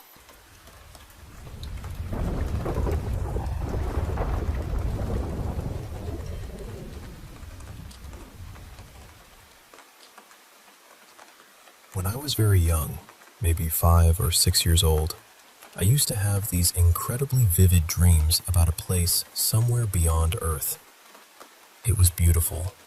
Everything seemed to glow with a soft white light, and there were buildings that reminded me of ancient temples, surrounded by wide green fields. The whole place felt like one enormous island, floating silently in space, somewhere impossibly far from our galaxy. In those dreams, I wasn't a child. I remembered being much older, someone knowledgeable, but also a little untamed. I had many friends there, some human and some who were not. I even had a family. Yet, for a reason I could never understand, I had been sent here to live as a human being. I was especially drawn to the night sky. Whenever the moon was full, I would stare at it and tell my mother that she was speaking to me. I always called the moon she, and I would say how beautiful she was. I don't remember what I believed the moon was telling me. My parents became worried, though, and asked a few Hindu priests to perform prayers for me. Around that same time, I often felt that someone was watching me whenever I was alone. Sometimes I would cry during the night, or panic if my parents left me by myself.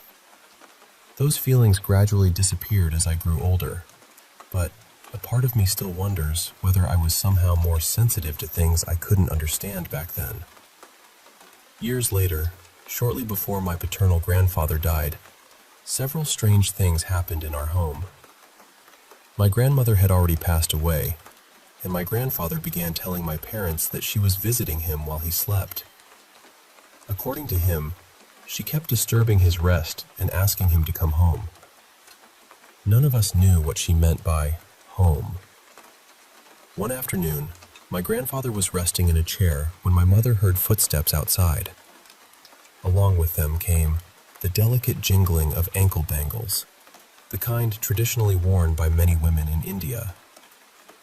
My mother went to the entrance, expecting to find someone there, but the gate was empty. A few days later, I came home from school and lay down on my bed. While I was resting, I heard those same footsteps. They seemed to be moving slowly toward my room, accompanied by the soft ringing of bangles. I became frightened and called for my mother. When she entered the room, she heard them too. The footsteps suddenly became faster, almost as though someone were running through the house, and then they stopped completely. About a week later, my grandfather suffered a heart attack. He fell into a coma and was taken to the hospital. He died several days afterward.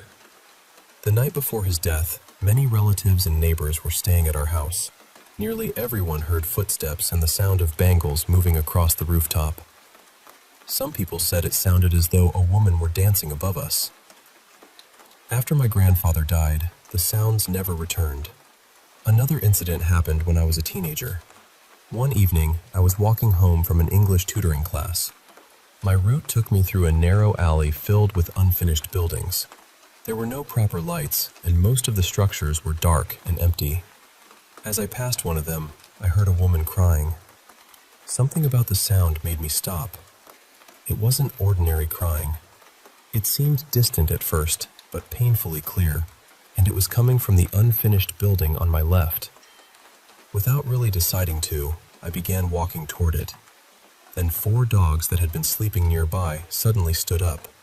All of them began growling and barking directly at me. Their eyes reflected the darkness in a strange way, and I had never seen dogs react with such intensity. There were a few cats nearby too. They arched their backs and hissed toward the building. Meanwhile, the woman's crying became louder. That broke whatever strange pull I had felt. I turned around and ran. I could still hear the crying behind me, mixed with the barking dogs, until I finally reached the main road. Later, a friend told me that a young woman had reportedly been killed near that building several years earlier. I never found out whether that story was true, but I avoided that alley after dark from then on. The most difficult period came after my father died. He passed away in his mid-50s following a severe case of pneumonia. Before his death, the doctors noticed symptoms they couldn't fully explain. His condition deteriorated rapidly, almost as though his body were collapsing from the inside. They believed it was simply the infection becoming worse, but our family was left with many unanswered questions. Not long afterward, a Muslim man who claimed to work with jinn visited my maternal grandparents. My grandfather had known him for many years and trusted him, because he had helped the family before. This time, the man said he had come because my mother and I were in danger. He believed that several people had used black magic against my father, and that its effects had remained in our house after his death. He claimed that whatever was left behind had begun affecting my mother and me. At the time, I was experiencing sudden problems with my heart that doctors couldn't diagnose. My mother was suffering from constant headaches, even though every medical examination appeared normal. The man said he would perform a ritual and summon jinn to remove whatever was harming us. My mother and I were each given a glass filled with water. We were told to turn the glasses upside down while holding our palms tightly over the openings so that the water wouldn't spill. Then the man began chanting. As he continued, I heard heavy stomping sounds nearby. It sounded as though something enormous were walking through the room, although I couldn't see anything. Suddenly, I felt something enter my back and pass through my chest. The sensation lasted only a moment before disappearing. The man told us to turn the glasses upright. When I looked inside mine, there was a thick layer of black ash floating in the water. I still have no explanation for how it appeared. Afterward, though, the strange sensations in my chest began to fade, and I started feeling like myself again. That night, I woke and saw what looked like a woman standing near my bedroom door. I assumed I was dreaming, but the room felt different, almost as though something were drifting through the air. Then a heavy pressure came down on my body. I couldn't move at first. I couldn't sit up or call for help. Somehow, I managed to raise one hand and grab what felt like a neck. But it wasn't solid. It wasn't liquid or smoke either. It felt like something that existed somewhere between those things. I realized I was lying on my side.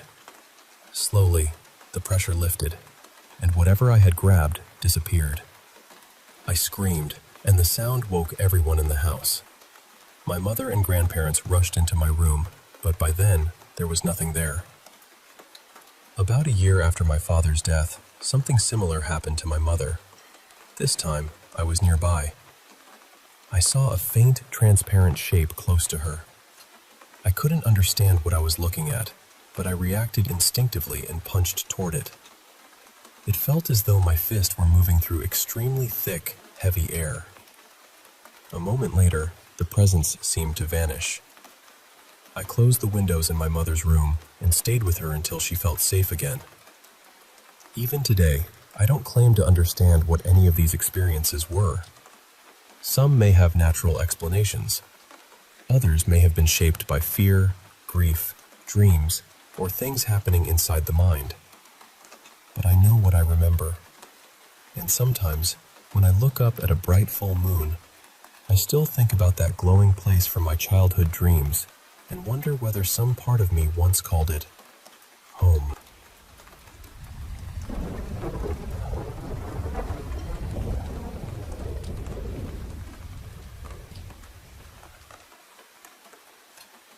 I'm going to tell you about something that still makes my stomach tighten whenever I think about it. Me and my girlfriend Liana had this little routine for years. We lived on a quiet road in the UK, the kind of place where nothing really happens after dark, and most weekends we'd go out for a late walk. Sometimes we'd just wander around the neighborhood. Other times we'd head up to the field behind our house with a pair of binoculars and look at the stars for a while. It was normal for us. Comforting, really. We'd done it so many times that we never felt nervous about it. Not once. Usually, we were back home before midnight, but on this particular night, neither of us could sleep. It was around 1 a.m. when we finally decided to go out and clear our heads. The street was strangely empty. I know streets are quiet at that hour, but this felt different. There were barely any lights on in the houses. No cars passed. No dogs barked, no distant voices. It was just this thick, heavy silence sitting over everything. We tried to ignore it and kept walking toward the field behind our house. To get there, you have to go through this narrow path between tall hedges. There are no windows looking over it, no streetlights properly reaching it, just this dark little passage that opens out toward the hill. We were talking quietly, laughing a bit, trying to shake off that sleepless feeling. And then we both stopped. Just like that. About 20 steps ahead of us, there was a man standing in the path. He was facing the hedge. The thing is, neither of us saw him walk there. The path had been empty, I'm certain of that. One moment there was nothing in front of us, and the next, he was just there, standing completely still, like he'd been placed there. And he was tall. Not just slightly taller than average, unnaturally tall.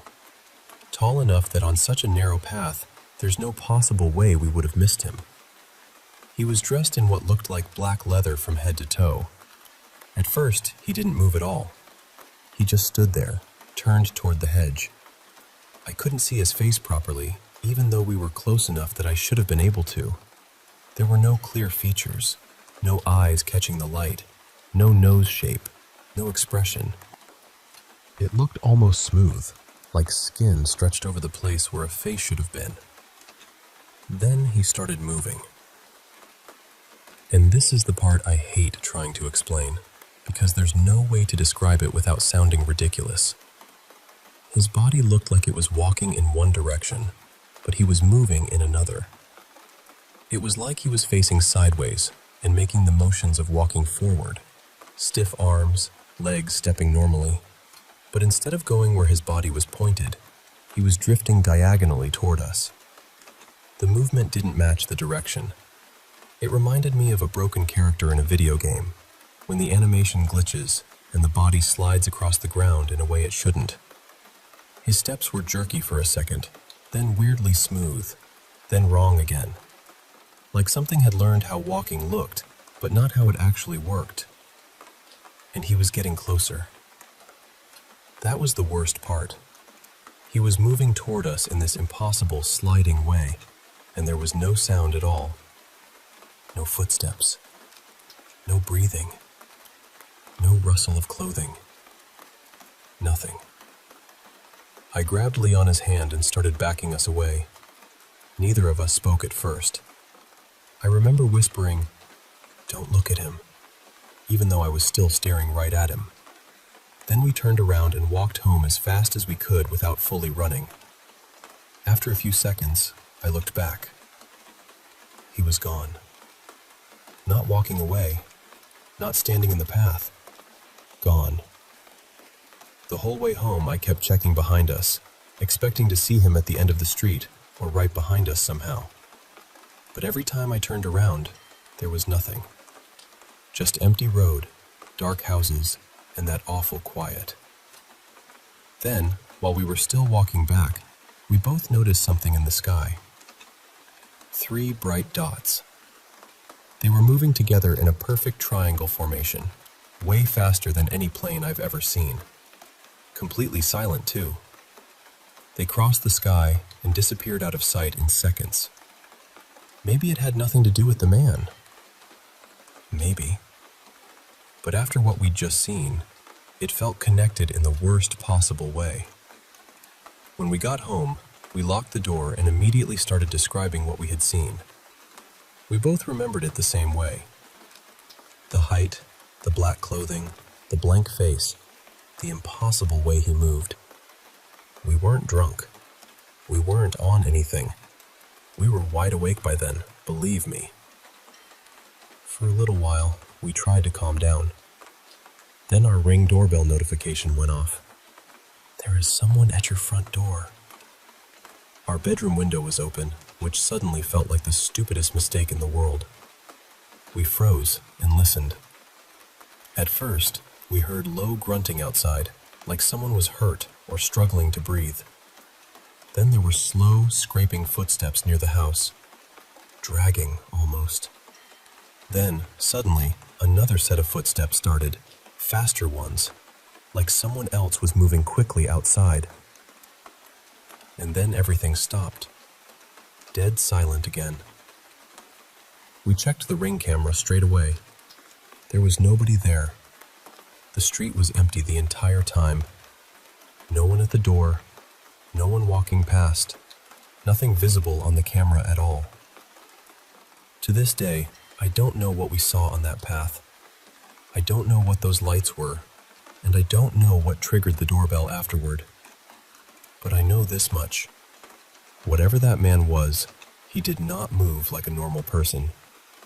And both of us still believe he followed us home.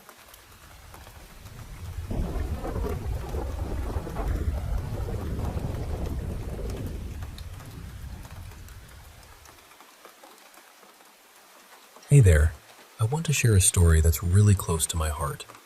It's about a girl named Lily, a spirited 12-year-old from down under, Australia to be exact, who had a rather unusual quirk. You see, whenever Lily came out of the water, people would get scared of her. It was as if they saw a monster instead of a sweet girl. It was baffling and, honestly, quite sad. I had always felt that every child deserves a loving home, so I decided to become a foster parent. The kids I met had their own unique quirks. One was convinced she had to be right all the time. Another forgot how to do simple things. And some had odd little habits that made them stand out. But Lily was different. There was something special about her. One day, after washing my hands, I playfully splashed a little water on Lily. Instead of fear, she looked up at me with the most adorable smile. That moment, I knew I wanted to adopt her. No questions asked. I told her she was beautiful just as she was, especially when she came out of the water. Over time, things changed. People stopped screaming when Lily emerged from a swim. They treated her with kindness and respect. It turned out that Lily's fear of being seen as different made her insecure, and that insecurity was what caused the fear in others. But love and acceptance worked wonders. Now, Lily is 19. She's still with me, and she's hesitant about dating because she worries others won't understand her. It's understandable, really. She has her ups and downs, times when she's bubbly and confident, and others when she retreats into her insecurities. One thing I've noticed is her love for open water, ponds, canals, where she can stay submerged for hours. It's her happy place. But sometimes, that happiness worries me because it feels intense, almost overwhelming. A few months ago, I saw her with a young man, her boyfriend. She was so happy, but what happened next was a bit unsettling. She insisted he stay in the pond as long as she did, and when he couldn't, she'd get upset. It was hard to watch, but I didn't want to spoil her joy. Then one evening, she pulled him back into the water when he tried to leave. Unfortunately, he didn't make it out alive.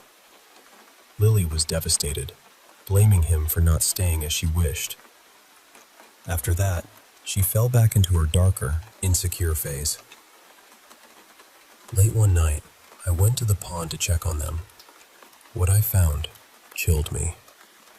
There were others, many others, at the bottom of the water. Past boyfriends who had been caught in this strange cycle.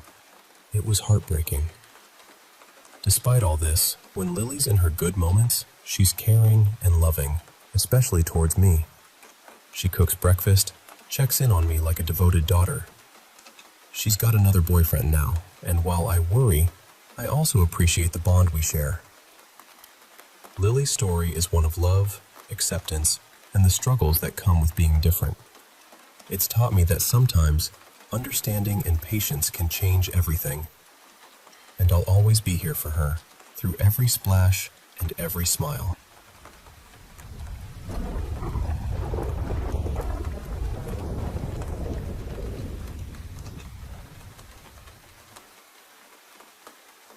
I want to tell you about something that supposedly happened in Taiwan in the late 1990s. It started as a simple family hike. A family had gone out to Daqing Scenic Area in Taichung, just wanting to spend the day together in the mountains. Nothing dramatic, nothing unusual. Just relatives walking along the trail, talking, taking in the trees, the rocks, the quiet air, the kind of outing people remember more for the feeling than the details. One of them, a man named Liang, had brought along an old camcorder. And if you have ever seen home videos from that time, you know exactly what I mean. The picture was soft and grainy. The colors looked a little faded. Every step made the camera shake. It had that familiar, ordinary look of a family memory caught on tape. At the time, nobody noticed anything strange. They walked near the well-known wind-moving stone, filming each other as they moved along the mountain path. Everyone seemed relaxed. The day felt normal. But later, when the family watched the recording again, something in the footage made them go quiet. Behind the group, near the very back, there was a small figure dressed in red. She looked like a little girl, and she seemed to be following them. The unsettling part was not just that she was there. It was that nobody remembered seeing her at all. She was not with the family. She had not spoken to anyone. Nobody remembered passing her on the trail. Nobody remembered a child walking behind them. She did not smile at the camera or try to get anyone's attention. She just stayed there, silent, close enough to appear clearly in the video. And then there was her face. Because the footage was old and blurry, it was hard to make out every detail. But people who later watched the tape said her face did not seem quite right. Some thought she looked too old to be a child. Some said her features looked warped. Others felt there was something deeply unnatural about her expression. The video eventually made its way to a Taiwanese paranormal television show called Shen Chu Gui Mo. When it aired, people across Taiwan became frightened by it. You have to remember, this was not the age of endless creepy videos online. Back then, stories traveled through television, newspapers, neighbors, relatives, and whispered retellings. So when people saw what looked like a real family tape, with that red-clad child walking behind them, it landed differently. It felt closer, more possible. Then came the rumors. People began saying that someone connected to the hiking group died after the trip. Whether every part of that claim was true or not, it made the story grow darker. Soon, people started connecting the girl in red to old Taiwanese beliefs about the mountains. The idea was that something had followed them, or that someone had been marked, or that the little girl was not really a little girl at all. Over time, many began linking her to the legend of the Mo Sin Ah. Now, Mo Sin Ah are not exactly ghosts in the way many people think of ghosts. In Taiwanese folklore, they are more like strange mountain beings. They are said to live in forests, bamboo groves, valleys, and misty trails, places where the path can feel familiar one moment and completely wrong the next. Some stories describe them as small and childlike. Others say they seem monkey-like. Sometimes they are said to wear red. Sometimes they have red eyes or red hats. But what makes them frightening is not that they attack people outright. It is that they confuse them. The stories say a person led away by Mo Sin Ah may suddenly become lost in a place they should know. They may vanish for hours or even days. And when they are found, they often seem exhausted, dazed, and unable to explain what happened. Some say they were given food, but later, people wonder if what they were really eating was mud, grass, insects, or something else from the forest floor. And Taiwan has many stories that follow that same eerie shape. In one case, an elderly woman went into the mountains near Shiji with her family to visit a grave. She walked ahead only briefly, but when the others went looking for her, she was gone. Her family searched desperately, even using old folk methods like beating gongs and calling her name, hoping the sound would guide her back. Days later, she was found dead. In another story from Hualien, an elderly woman disappeared and was later found after heading toward a rural mountain road. She reportedly said a little girl in red had led her away, and that older people had kept her company at night. And in Kaohsiung, another elderly woman vanished after going out near the fields. When she was finally found, weak but alive, near a mountain cemetery, she said someone had taken her somewhere to rest and had even prepared food for her. Now, none of this proves that Mosina are real, but the pattern is what makes people uneasy. Someone leaves a familiar place. They disappear suddenly, and when they return, they cannot clearly explain where they were. That is why the girl in red stayed in people's minds for so long. Maybe she really was just another child on the trail, made strange by bad video quality and an old camera. Maybe the television show shaped the story to make it scarier. Maybe people saw what they were already afraid of seeing. Or maybe, as some still believe, the family recorded something that belonged to the mountain. The truth is, no one has ever given a clear answer, and that is the part that lingers. Because if she was only another hiker, why did nobody remember her? And if you are ever walking through the mountains and you hear soft footsteps behind you, or a small voice calling from the trees, maybe do not turn around too fast.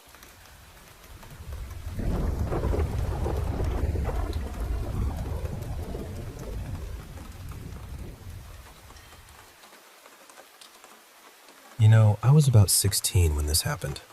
My family and I were visiting the coast of Gulf Shores, Alabama, and there was this ominous storm rolling in, with dark, swirling clouds hanging low over the water. The ocean was restless, waves crashing like thunder, and the sea was rougher than usual. I was out there, boogie boarding, just wanting to catch one last wave before heading back. Suddenly, something icy cold grazed my leg, and in the blink of an eye, I was pulled under the surface. In that terrifying moment, it felt like I was a crab caught in a fisherman's net, both screaming inside and choking on salty water. I could feel this immense, unyielding force tugging me away from shore. My fingers clawed at the sand beneath me, but it just slipped away. Wrapped tightly around my ankle was something cold and unshakable. That's when it hit me. It wasn't a typical riptide. Something was holding on to me, dragging me deeper and farther from the beach. I tried to hold my breath as long as I could, but eventually, my survival instincts took over. Instead of fighting against whatever was pulling me, I decided to swim with it. When my head finally broke the surface, I vomited a mouthful of salt water and gasped for air. But before I could catch my breath, I was dragged down again. This time, I felt the same chilling grip on my forearm. I imagined it might be some sea creature, maybe a giant squid, but what I saw next was far more haunting. Staring back at me was a pale boy, his lips a deep, unnatural blue, skin tinged with a ghostly hue, and his jaw slack like someone who had drowned long ago. His bony hands gripped my arms tightly, and his eyes, oh, those lifeless white eyes, seemed to pierce right through me. The strangest part was watching him swim backwards, pulling me along as if he were guiding me to the depths. His legs moved slowly, almost painfully, kicking in the wrong direction. Panic surged through me, and with all my might, I pushed off his chest and broke free.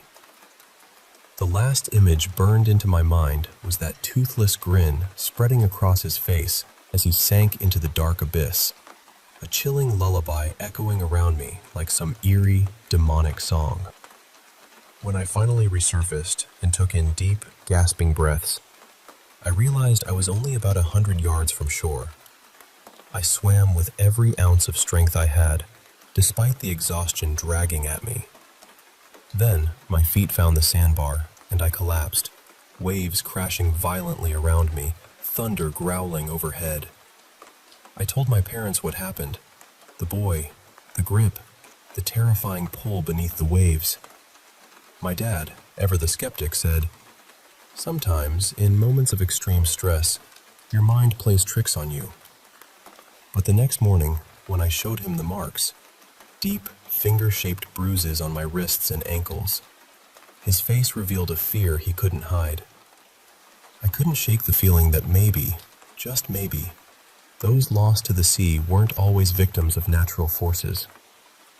Maybe there's something else beneath those waves, watching, waiting, and they just can't tell us about it.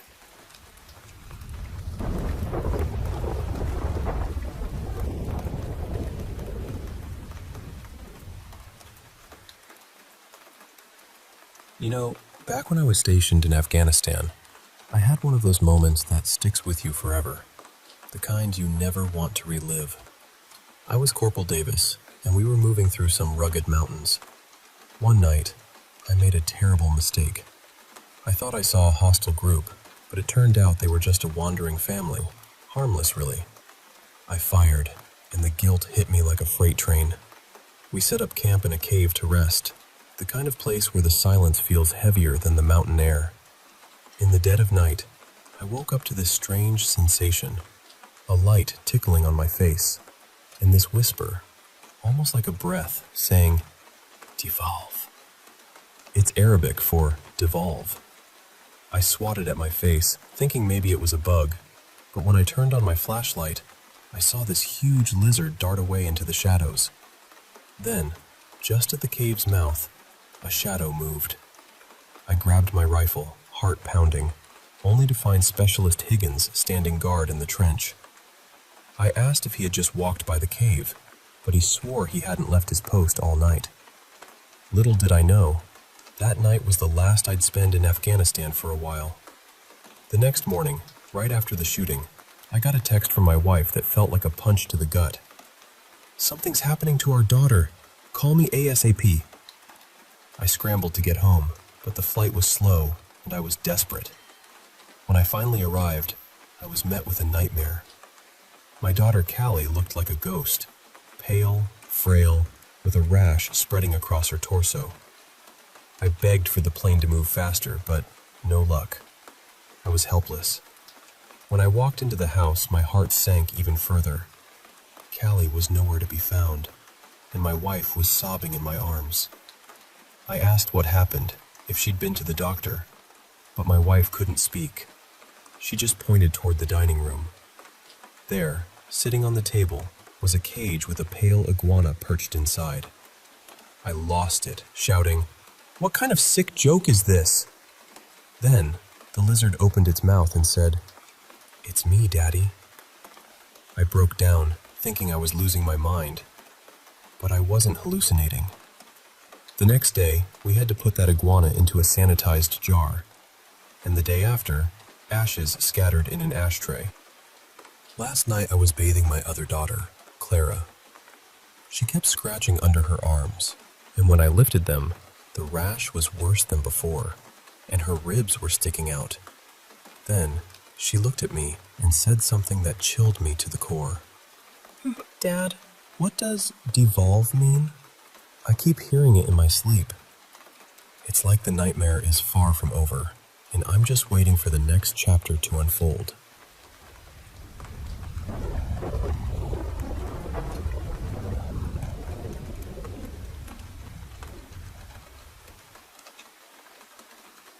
Hey there, I want to share a story that's been on my mind lately, about an extraordinary expedition deep in the rainforests of Sri Lanka. So, picture this. It's right after the northeast monsoon season, and COVID-19 is at its peak there. Our team, working with National Geographic, set out to investigate some unusual creatures the locals call fire spreaders. These aren't your everyday spiders. They're a kind of wandering spider, but with some truly terrifying twists. These spiders aren't just creepy, they're deadly. They roam the forest at night and hide high up in the trees by day. They travel from village to village, hunting mammals and reptiles, draining their blood and consuming the remains. On our first night, we stumbled upon a family of wild boars completely paralyzed, being eaten alive by these massive red spiders. Now, here's the weird part. When we shone our flashlights on them, instead of scattering like normal spiders, they actually moved toward the light and went on the attack. They can jump incredible distances, up to 4 feet high and 11 feet across, which makes them incredibly dangerous. Color-wise, these spiders are masters of disguise. Their fur changes with the seasons, a dark velvet red in spring, bright orange in summer, and jet black during the rainy, cooler months. It's almost impossible to spot them. And where exactly they came from? That's still a mystery. One night, while our team was camping in Adirondacks, we were suddenly woken by piercing screams. A man, woman, and toddler from a nearby village were attacked. They ran out of their hut, tearing at their own clothes and skin, screaming in agony before jumping into a raging river, where, tragically, they were swept away. This was the first time anyone outside the local tribes had witnessed the horrifying effects of a bite from these spiders. Sadly, one of our own scientists was bitten too. His reaction was chilling. He screamed that he felt like he was burning alive from the inside, claimed he could see smoke pouring from his mouth and lungs, and that his flesh was melting. We managed to restrain him just before his heart gave out, but he vomited a terrifying amount of blood before he passed away. We brought back a few of these aggressive spiders to the States for study and set up hidden cameras and audio devices across hundreds of miles in the jungle to monitor them. Night after night, the forest echoed with chilling shrieks from both humans and other creatures. These spiders are not just carnivores, they're cannibals too. When confined together, they attack and kill each other. None survive. Scientists describe their behavior as pure fury, something never seen before in arachnids. Here's the twist. A few months ago, in a quarantined village suffering from COVID, 9 people were bitten by these spiders, 3 men and 6 women. Remarkably, their COVID symptoms vanished within hours. But the catch? They became violently psychotic, crawling on all fours, attacking hospital staff and other patients, biting and tearing flesh. The virus and venom seemed to mutate together, creating something terrifyingly infectious and aggressive. The hospital was quickly overrun. Sri Lankan forces had to intervene, tragically executing many infected individuals, but some disappeared into deep caves and haven't been found since.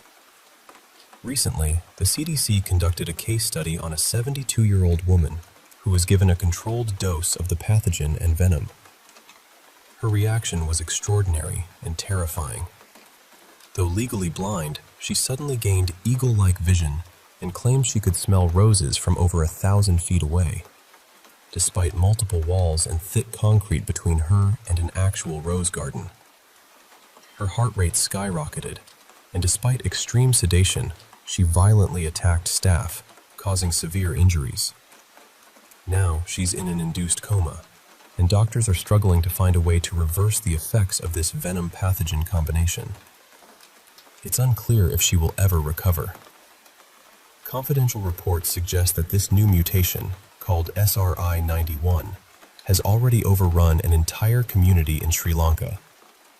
Evacuation plans are reportedly underway, but the full scope of this crisis remains unknown.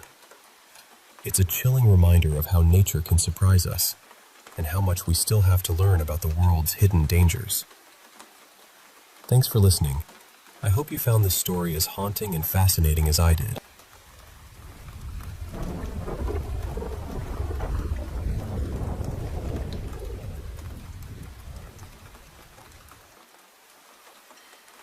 Hey, I want to share some stories with you. Real experiences that really shook me, but also taught me a lot about staying alert and strong.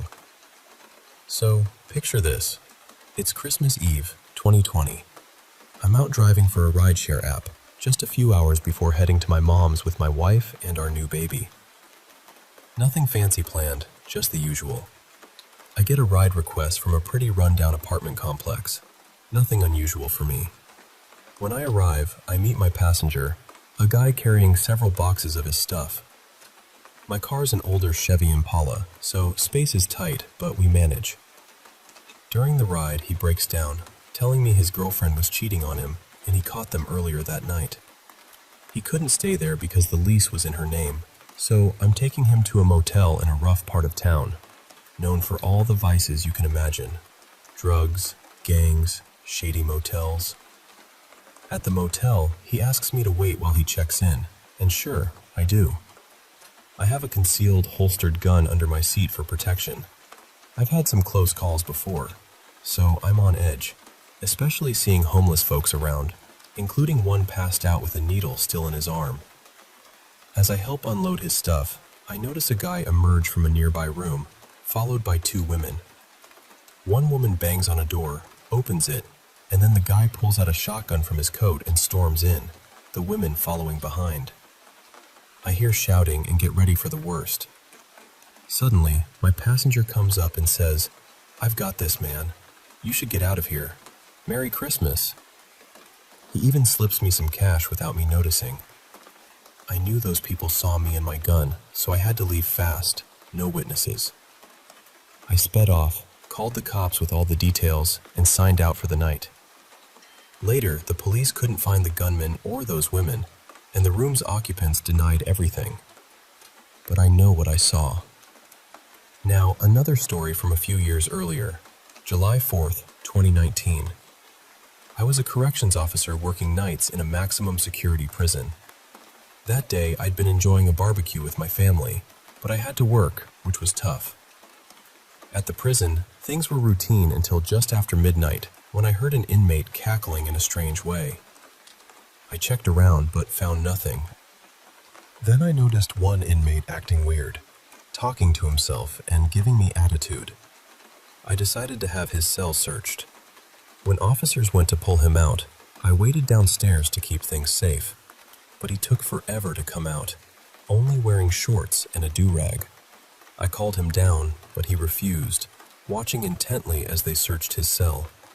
I went upstairs to check on him and saw the Samsung logo reflecting in his do-rag.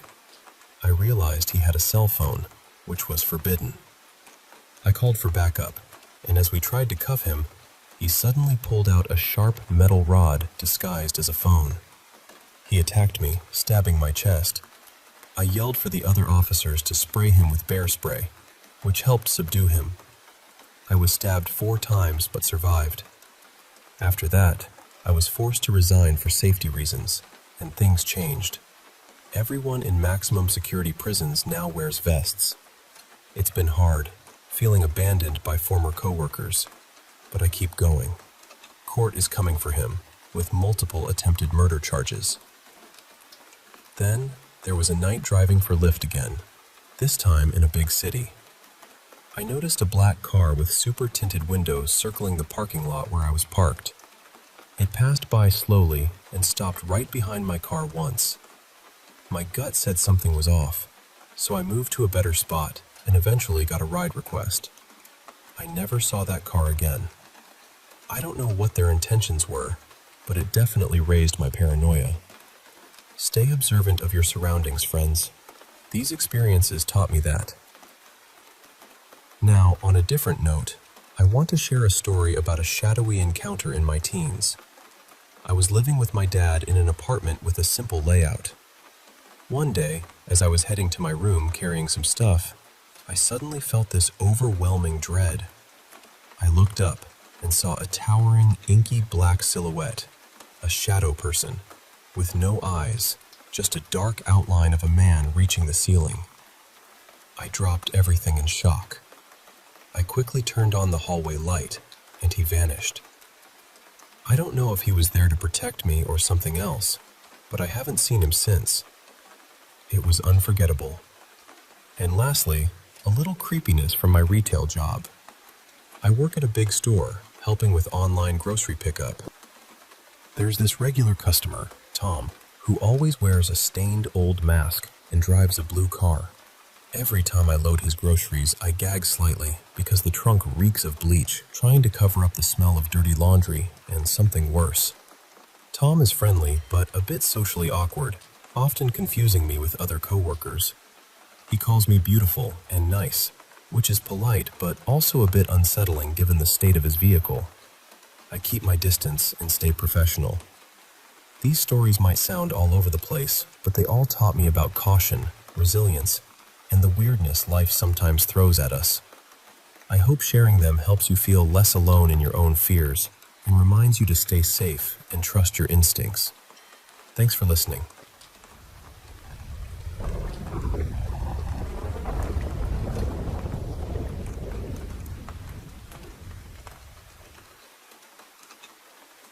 Hey, I want to share a story from when I was in Northern Ireland back in 2017. It was part of a college field trip for my religious studies class. We were exploring stone circles across Northern Ireland and Ireland, diving into the fascinating world of religious geography. One day, we visited the Begmore stone circles on a typical cloudy day. We were all really into learning about this Bronze Age marvel, and, honestly, some of us were just excited to get back to the hotel and start a night of pub hopping. Now, the stone circles were separated from a nearby forest by a small wire fence. For some reason, we found ourselves lingering around that fence, peering into the woods just about 20 yards away.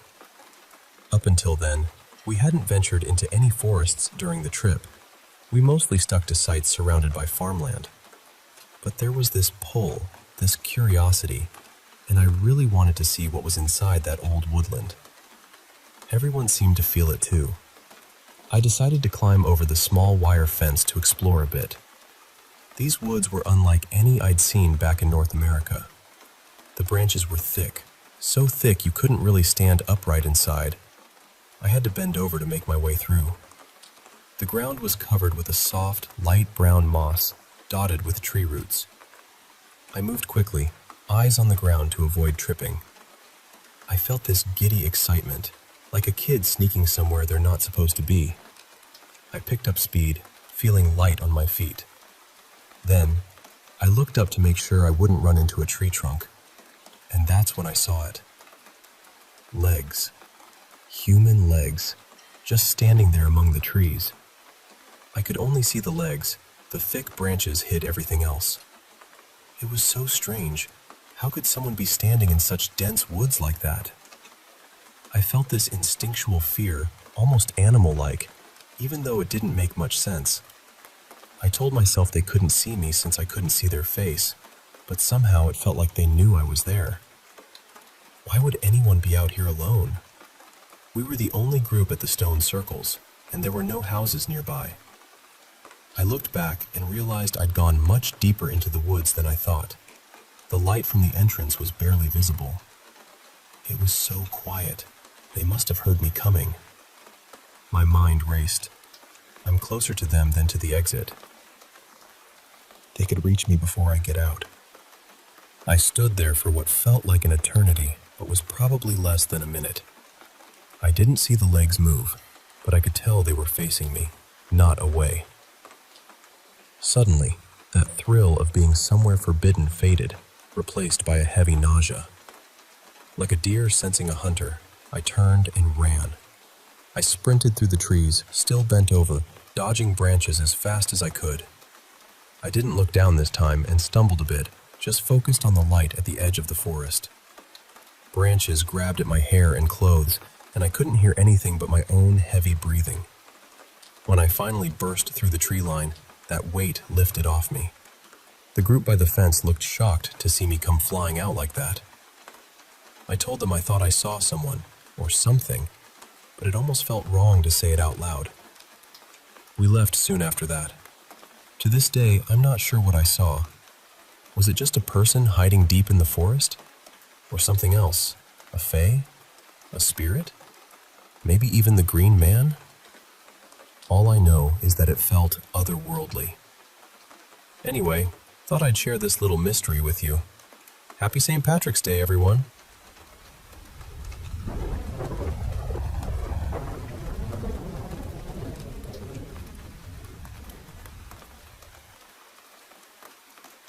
Hey, I want to share with you a story from a few years back, Thanksgiving of 2020, that started off pretty great, but quickly turned into something scary and unsettling.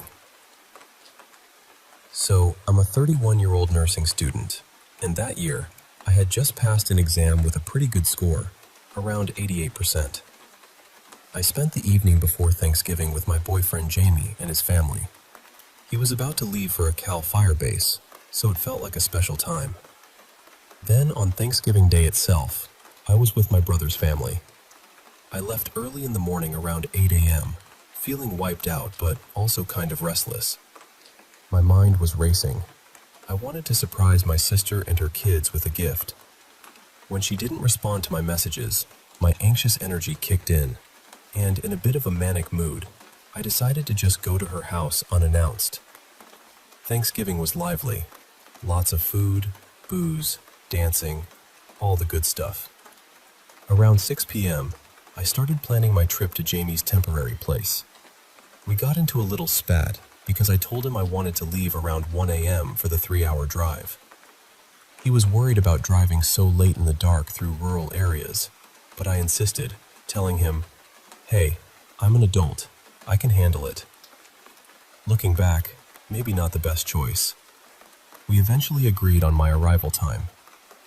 The evening at my sister's went on with family photos, more food and drinks, and by 11 p.m., I was ready for a nap. But then, My restless mind kicked in again, and I ended up taking a shower instead. I needed help with the shower controls and fixing my hair, so I finally laid down around midnight. I planned to sleep until 1 a.m., but I overslept until 3:30 a.m. when my sister woke me up, asking why I hadn't left yet. Panicked, I rushed out the door, forgetting my phone. Had to go back for it, then set off again. Here's where things got weird. I accidentally took the wrong route because I confused two towns with similar names. Once I realized, I corrected my GPS and kept driving. The first hour was frustrating. I thought I lost my vape pens, but turns out my sister meant regular pens, and I found my vapes in my purse days later. Classic me. Anyway, as I left the city limits, I found myself in a strange little race with a shiny, lifted Silverado truck. I don't know why, but I got competitive and pushed my SUV up to 120 miles per hour for about 10 minutes before deciding it wasn't worth a speeding ticket. After he took an exit, it was just me and another Ford on this dark, rural road. The Ford started driving really close to me, sometimes almost swiping my car. It was a narrow, two-lane road, so it felt unsettling. When we hit a small town with stoplights, I thought, okay, maybe this guy will turn off soon. But after 2 lights, he didn't. Then, as I passed a green light, I noticed the same car turning onto the street and falling in right beside me again. My heart started pounding, and I tried to stay calm, telling myself maybe I was just imagining things. At one light, I could see the driver, a man wearing a hat, staring at me.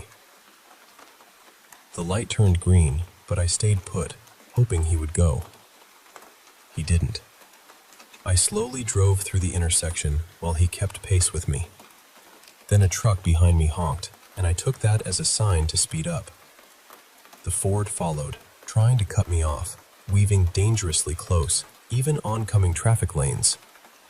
I was terrified, but managed to speed up to 90 miles per hour, then 120 miles per hour, trying to lose him. He was erratic, dangerously cutting off a big rig truck behind me. After about 10 minutes, I finally slowed down in a town and stopped at a busy store to catch my breath. Inside, everyone gave me these odd, pitying looks. I was shaking, tears streaked my makeup, and I struggled to pay for coffee and cigarettes because my hands were trembling. I just wanted to calm down. When I got back to Jamie's place, he immediately saw something was wrong. After I told him everything, he hugged me and made sure I stayed put until he was off work. It was a tough few days.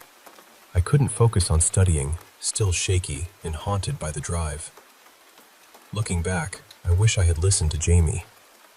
No matter how grown up you feel, driving alone at night in remote areas can be dangerous. There are people out there you just don't want to cross paths with. So yeah, that's my Thanksgiving story. A reminder that sometimes it's okay to listen when someone says, maybe don't drive tonight.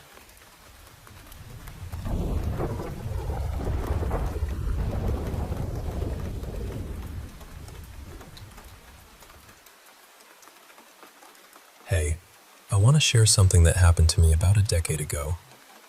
It's still hard to wrap my head around how lucky I was to get away. Back then, I was 16, and, like most teenagers, often running late for school. One morning, as I was walking to the bus stop in my neighborhood, I noticed this dark green car with tinted windows slowly following me. Now, this was a quiet residential area, and cars often drove slowly, so at first, I didn't think much of it. It was around 9 a.m., a weekday, so I just figured everything was normal and kept hurrying toward the bus stop. When I got there, it had started raining, so I stepped into the small glass bus shelter to wait for the bus. Suddenly, that creepy green car pulled up right in front of the shelter. The driver got out and came over to me. The shelter was tiny, only enough room for 2 people, and he stood blocking the entrance, grabbing each side of the shelter so I couldn't get out. He was huge, really intimidating, and his eyes were cold, like there was no life in them. It sent a chill right through me. He asked if I knew the area well, and I said yes. Then he asked if I was headed to school, and again I said yes. Then he offered to drive me to school so I could show him the way. Something deep inside me screamed, "No, don't get in that car." So I politely declined and asked if he needed help with directions instead. That's when he suddenly lunged at me, grabbing my arm and pulling me toward his car. I started screaming, telling him no, but he kept saying it would be faster if I just got in. And then, just in the nick of time, the bus arrived. My instincts took over. I scratched his face, kicked, bit, and twisted until he finally let go. I jumped on the bus like my life depended on it, which, honestly, it did. The bus driver asked if I was okay, but I just nodded silently, finding a seat at the back and crying quietly as the bus took me to school. I didn't say a word about what happened all day. When I got home, I told my parents everything. They were, understandably, horrified, especially when they saw the bruise on my arm from where he grabbed me. We called the police, and an officer came that evening to take my statement. He told us there had been similar cases in the area and asked if I could come to the station to look at some photos to see if I could identify the man. The following week, my mom and I went to the station. We sat at a computer, scrolling through mugshots. So many faces, and it was overwhelming to see just how many offenders were out there. Just when I was about to give up, I recognized those dead eyes in one of the pictures. The officer asked if I was sure, and I told him yes, though the man had grown a beard since the photo. They thanked me and said they'd be in touch. 2 weeks later, the news reported that the police had caught the man suspected of kidnapping and assaulting young girls in our area. They showed his mugshot, and it was the same guy I'd identified. He was caught with one of his victims in his car. It took me years to fully grasp how close I came to something terrible. What if the bus had been late? What if I hadn't fought back? What if I hadn't noticed him following me? There were so many moments where things could have gone very differently. I feel incredibly fortunate, and I share this story because I hope it reminds you to trust your instincts and to fight for your safety, no matter what.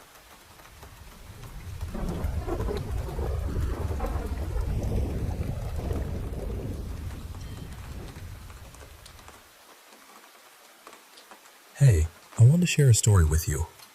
One that changed how I feel about camping forever, and deepened the bond I have with my dog, who's pretty much a hero to me. So, a little background first. Where I live, there aren't strict trespassing laws as long as you're respectful and don't damage anything. You can walk or camp on beaches freely, just as long as you leave everything exactly as you found it.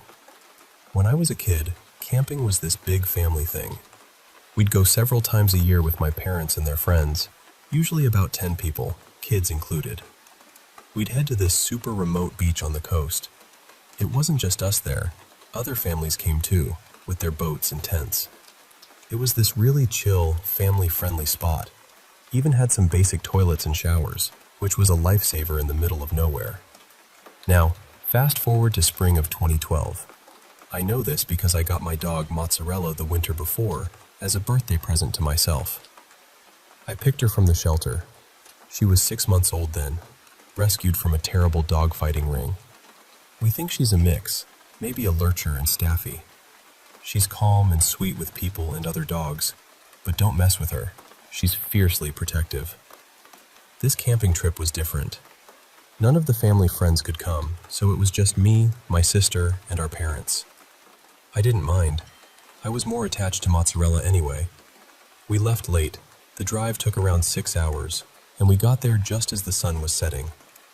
Normally, there'd be other campers and campfires lighting up the beach, but this time, it was completely empty. We started setting up in the dark. Not ideal. My parents were trying to pitch the tent while my sister and I fetched bags from the car. I rolled down Mozzarella's window to give her some fresh air because it was still warm. As we were fumbling around, my mom noticed a car driving around the circular road that loops the beach. She mentioned it to my dad, but he brushed it off. Then, a guy got out of the car and walked toward us. It was clear he wasn't sober. He was staggering, and he had a big knife in his hand. My dad stood up, holding a camping mallet, and put us behind him. The man started shouting that we couldn't camp there and to leave immediately. My dad tried to stay calm, but the guy kept moving closer, shouting louder. My sister and I were terrified, crying and shaking. I honestly thought the guy might hurt us, and I wasn't confident my dad could stop him. But then, out of nowhere, Mozzarella sprang into action. She lunged at the man, biting his arm hard, tearing through his jacket and breaking the skin. He dropped the knife, kicked and punched her to get free, grabbed the knife again, and ran back to his car before speeding off. Mozzarella stayed with us, even though she was bleeding a little. We quickly packed up and got back in the car, shaken but safe. I checked her over. She was okay, just a bit scratched. Somehow, during the chaos, she must have pushed her paw against the window and squeezed out of the car when it was slightly open. We decided to head home right away, but we needed gas. When we pulled into the nearest town's petrol station, we saw the guy waiting there, cleaning his wound. We didn't stop. My dad drove out immediately. Then, as we drove toward the next town, which was about 60 miles away, the guy started following us in his car. That hour-long chase was one of the scariest moments of my life. Our gas was nearly empty, and we were driving on fumes the entire time. But finally, he turned off, and we made it safely to the next town to refuel. After we got home and rested, my mom reported the incident to the police. They never followed up, but apparently, the guy matched the description of someone wanted for a serious crime. We don't know what became of him. So, what's the takeaway? For me, it's that Mozzarella isn't just a pet. She's family and a true protector. Despite everything she went through before I adopted her, abuse, fear, neglect, she had the courage to defend us without hesitation. I believe dogs can truly sense danger and understand human emotions better than we give them credit for. If you're thinking about getting a dog, please consider adopting. They'll change your life in ways you never expect. Mozzarella saved mine. And that $80 adoption fee? The best investment I ever made.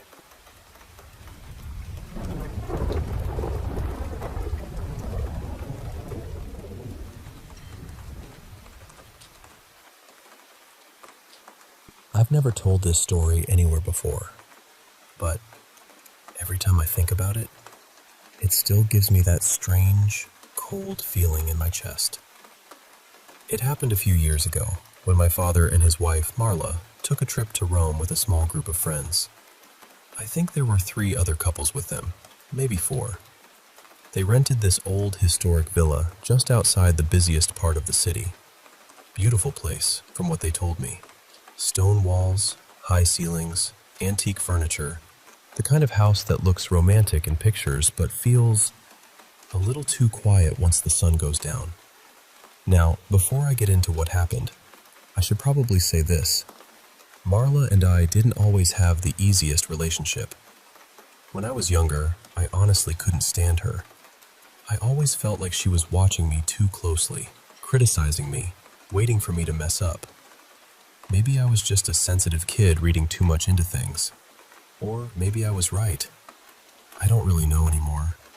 These days, we're fine. Not exactly close, but peaceful. And I'm saying that because I want you to understand something.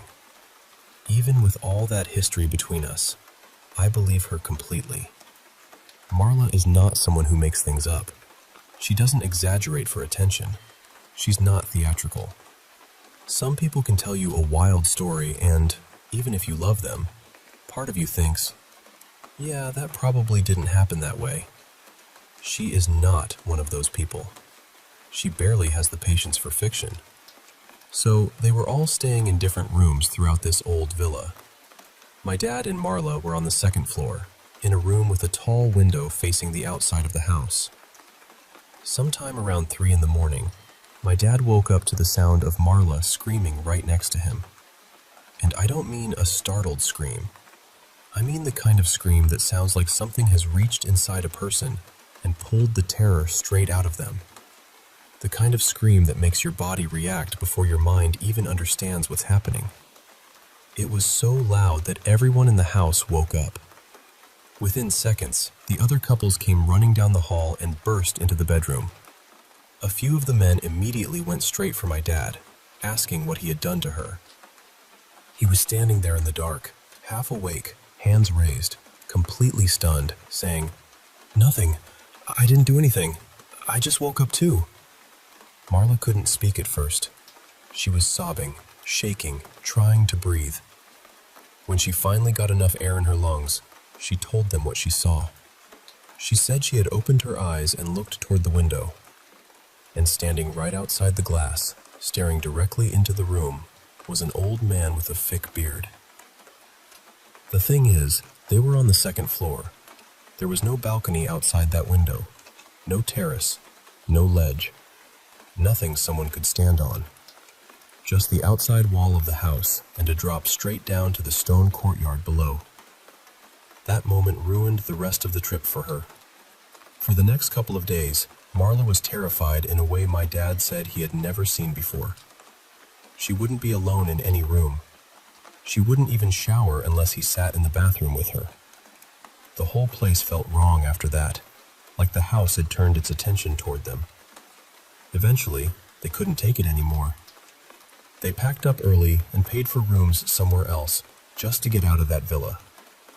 On their final evening there, while everyone was gathering bags and checking the common rooms to make sure nothing had been left behind, Marla suddenly stopped.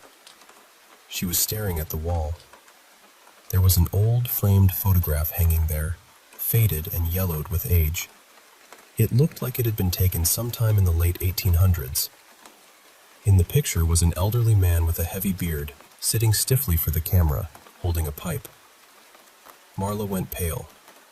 Then she lifted her hand, pointed at the photograph, and said, very quietly, "That's him. That's the man I saw outside our window."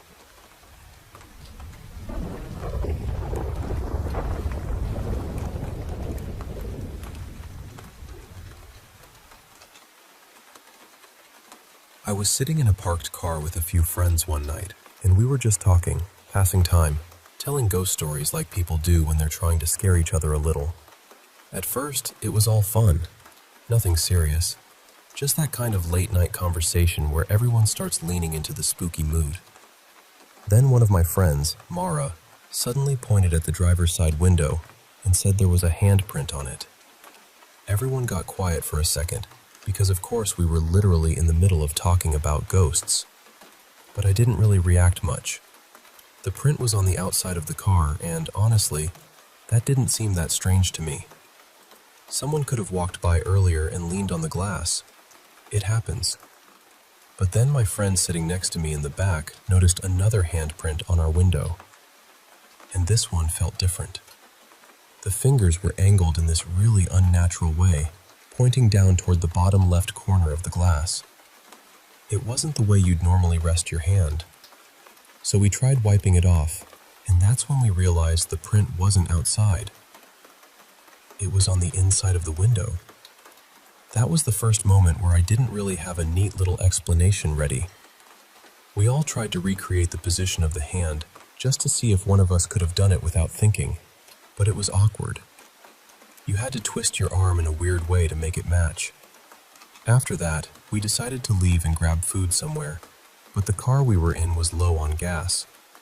So we all moved into my car instead. By then, everyone was talking about the handprints, so before we drove off, we checked my car too. That's when we saw 7 fingertip marks pressed against the outside of the rear left window. Not a full handprint, just 7 fingertips.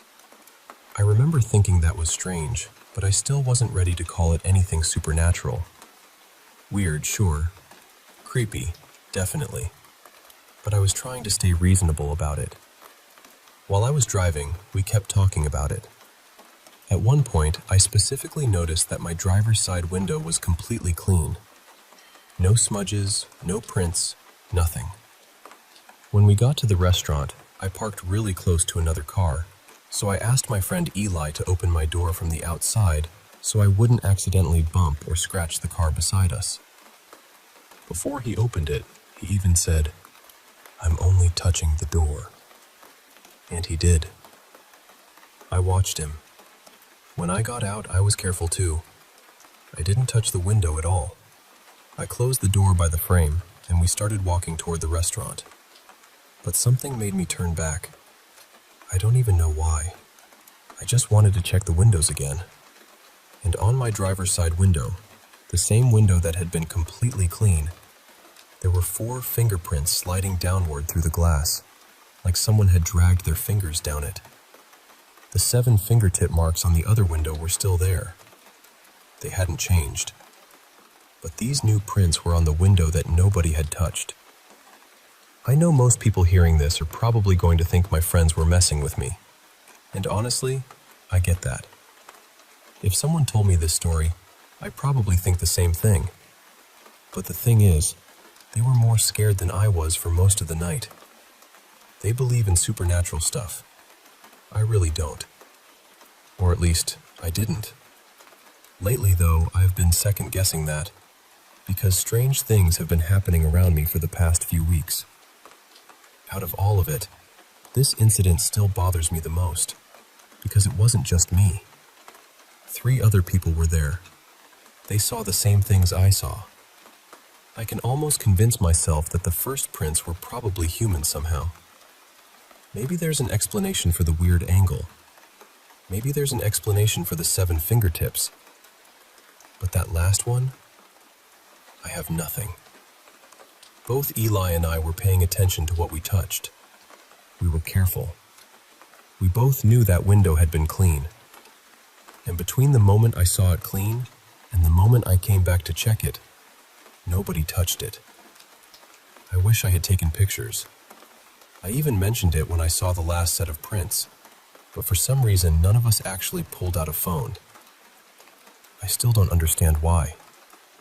All I know is that something happened that night, and I still can't explain it.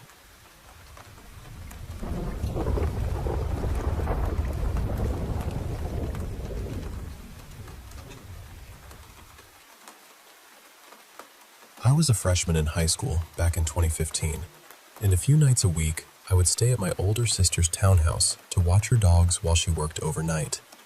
She had 2 big pit bulls, but honestly, the job was simple.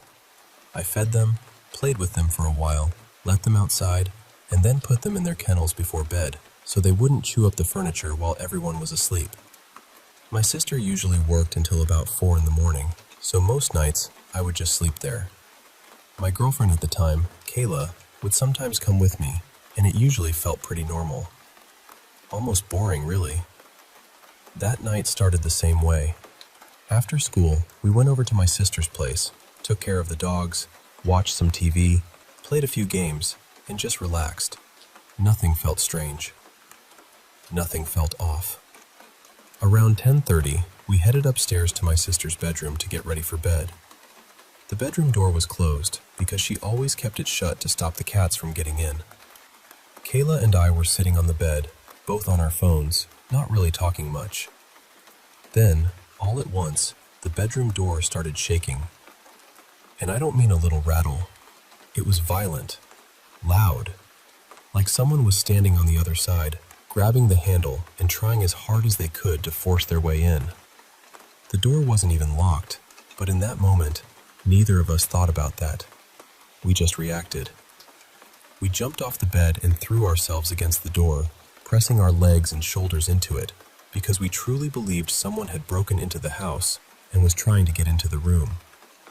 I remember my heart pounding so hard it felt like it was in my throat. Then the shaking stopped. Just like that. For a few seconds, we didn't move. We just stood there against the door, listening. I grabbed my sister's boyfriend's gun from the closet, locked the bedroom door, and pushed a dresser in front of it.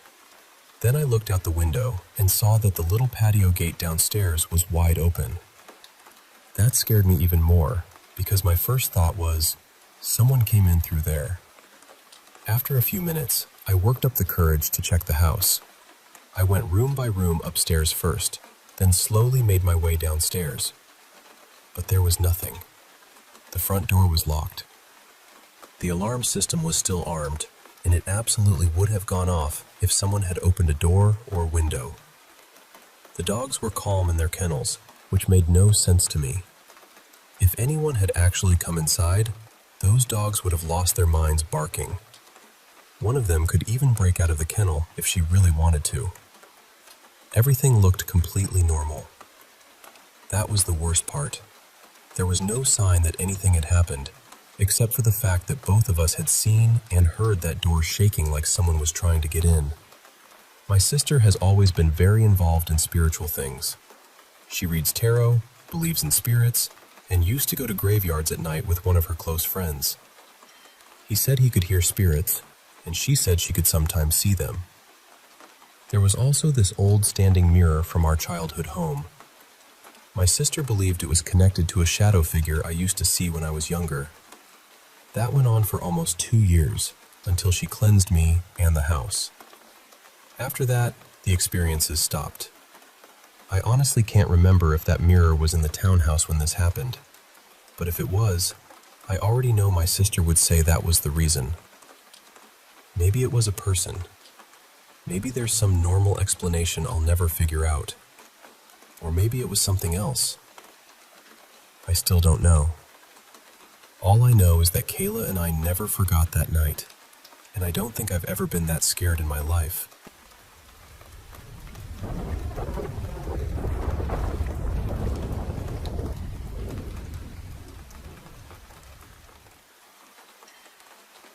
I share stories like this because sometimes the right words arrive exactly when someone needs them. And maybe someone hearing this right now is in a difficult place and needs the same reminder that came through for her. A woman came in for a deep session. I'll call her Alina, though that is not her real name. As she settled into trance, she moved into another lifetime. She saw herself as a medicine woman living near a wide, wild sea. She was gathering herbs and roots with her grandmother, learning the old ways of healing, tending to people, loving her family, and growing older inside a life that felt simple, sacred, and full. I'll only share the part that stayed with me most. Near the end of that life, she was lying in a narrow bed inside a small stone village. Her family was gathered close. One of the women caring for her, gently washing her hands and praying beside her, was her daughter in this life. But in that lifetime, she had been her younger sister. And Alina said she wasn't afraid. She wasn't grieving. She was deeply peaceful. She said, "I stayed for my family. Now that I am old, I am happy to go. They think this is the end, but it is not. It is only the end of this part." After she left the body, she saw a bright sphere of light filled with every sound at once. Laughter, crying, celebration, sorrow, waves, voices, silence. All of it was there together. Then an elder from her village appeared. She was another medicine woman, someone who had spent her younger years studying the ocean, the moon, the animals, and the shifting nature of spirit. She told Alina, "This is how the soul comes to know itself. Nothing stays the same forever, but everything matters. Every experience has a place. Every person must move through what teaches them." Then her higher self appeared. It looked like a great violet crystal made of living energy, glowing from within. Alina moved into it, and the feeling changed completely. She said it was peaceful, joyful, weightless. There was no heaviness there, no pressure, no fear. Then her higher self began to speak. It said, "This session was arranged so she could remember. Remember not to hold life so tightly. Remember that everything has meaning. Remember that problems can be looked at from another place." It said, "She believes she is stuck. She keeps searching outside herself for help, but everything she needs is already within her. Everything is available inside. Then it gave her something very simple. It said, the meditation of sinking back into the sea, becoming very quiet, feeling the water around her, is a doorway. Water softens the noise. It reminds her where she truly is. She does not need to carry every sound that belongs to someone else. Then it spoke about boundaries. It said, she already understands what boundaries are. She does not need more theory. She needs more pauses. When overwhelm begins, that is the sign to step away, not to push harder. She identifies too strongly with the noise around her. Step away. Return to peace. Then she will remember what she already knows. It also said, she needs more time in nature with no purpose. Not walking to finish a goal. Not going outside as another task. Just being there. Watching life. Watching the trees, the water, the sky. The small movements of Mother Nature. No time limit. No pressure. No list. Just presence. She needs this. Then Alina asked what she had come here to learn. And her higher self said, you came to learn how to hold all of it. How to be all of yourself within the structure of this life. How to bring your full light into the physical world. That is why you are here. It said, bring the light into your problems. Bring the light into your frustrations. Bring the light into the places that feel tight and impossible. You are standing at a new frontier. Everything is okay. Every choice can serve you, as long as you bring the light in. That stayed with me, because so many of us look outward when we feel lost. We look for the answer, the sign, the person, the perfect instruction. But what came through was so clear. The quiet is already there. The water is already there. The place inside that remembers is already there. Sometimes the answer is not found by pushing harder.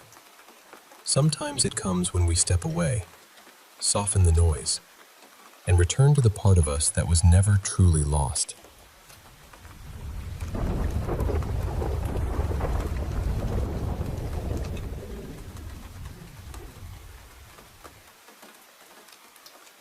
I was only about 5 years old when this happened, more than 30 years ago now, but I still remember it clearly. And it was not just something I dreamed up. Other people who were there have confirmed it many times over the years. I grew up in a small village in eastern Turkey, where almost every family kept cows. Back then, the routine was simple. Early in the morning, people would open their barn doors, and the cows would walk out together toward the meadows. The shepherd would guide them and keep watch over them during the day. Then, in the evening, just before sunset, the cows would come back on their own. Each one knew exactly which barn to return to. The owners would be waiting to milk them. But every now and then, one cow would not come back on time. Usually, it was nothing dramatic. A cow would wander off, stop somewhere, get distracted doing whatever cows do, and forget to follow the others home. When that happened, the owner would go looking, sometimes with a neighbor or someone from the family. One evening, our cow did not return.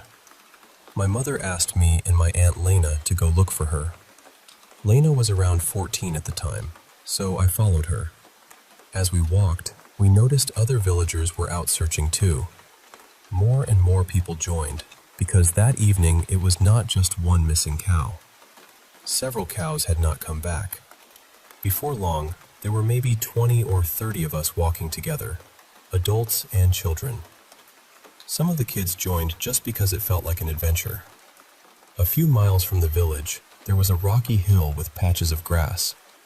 That was where the cows had been grazing earlier that day, so everyone headed in that direction. As we got closer, we saw smoke rising from the hill. At first, people thought there might have been a fire. A few older boys ran back toward the village to call for help, just in case. But as we kept walking, the smoke looked strange. It was not spread out like a normal fire. It was narrow and dark, rising straight up, almost like it was coming out of a chimney. Then we started hearing something. At first, it sounded like drumming. Then it became more like voices, rhythm, movement. The closer we got, the more it sounded like some kind of celebration. That was when the older women became very serious. The grandmothers began pushing people back, telling everyone, "Go home, go home. It is nothing, do not look." But Lena was curious. She slipped past them and ran toward the hill. I was little, and I did not want to be left behind, so I ran after her. When we reached the edge of the hill, we saw it. There was a huge fire, tall and narrow, burning upward but somehow contained. Around it, there was a circle of figures moving together. They looked like dark, tall shadows, linked in a chain, dancing around the flames. Even with the fire lighting everything, we could not see faces or clothes. Only those long black shapes turning around and around in the glow. The moment we saw them, we knew we had made a terrible mistake. Lena grabbed me, or maybe I grabbed her. I cannot remember clearly. We just ran. The others had seen enough too, especially the grandmothers. Everyone hurried back toward the village, and that night nobody cared about the cows anymore.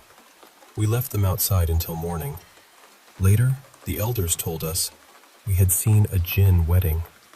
Even now, after all these years, I still cannot explain it away. That hill was far from the village. Nobody lived there then, and nobody lives there now. If it had been a normal wedding from another village, we would have known. We would have recognized the people, or at least understood the songs and voices from a distance. But this was different. I do believe jinn exist. Still, believing in them is one thing. Seeing something like that with your own eyes is something else entirely.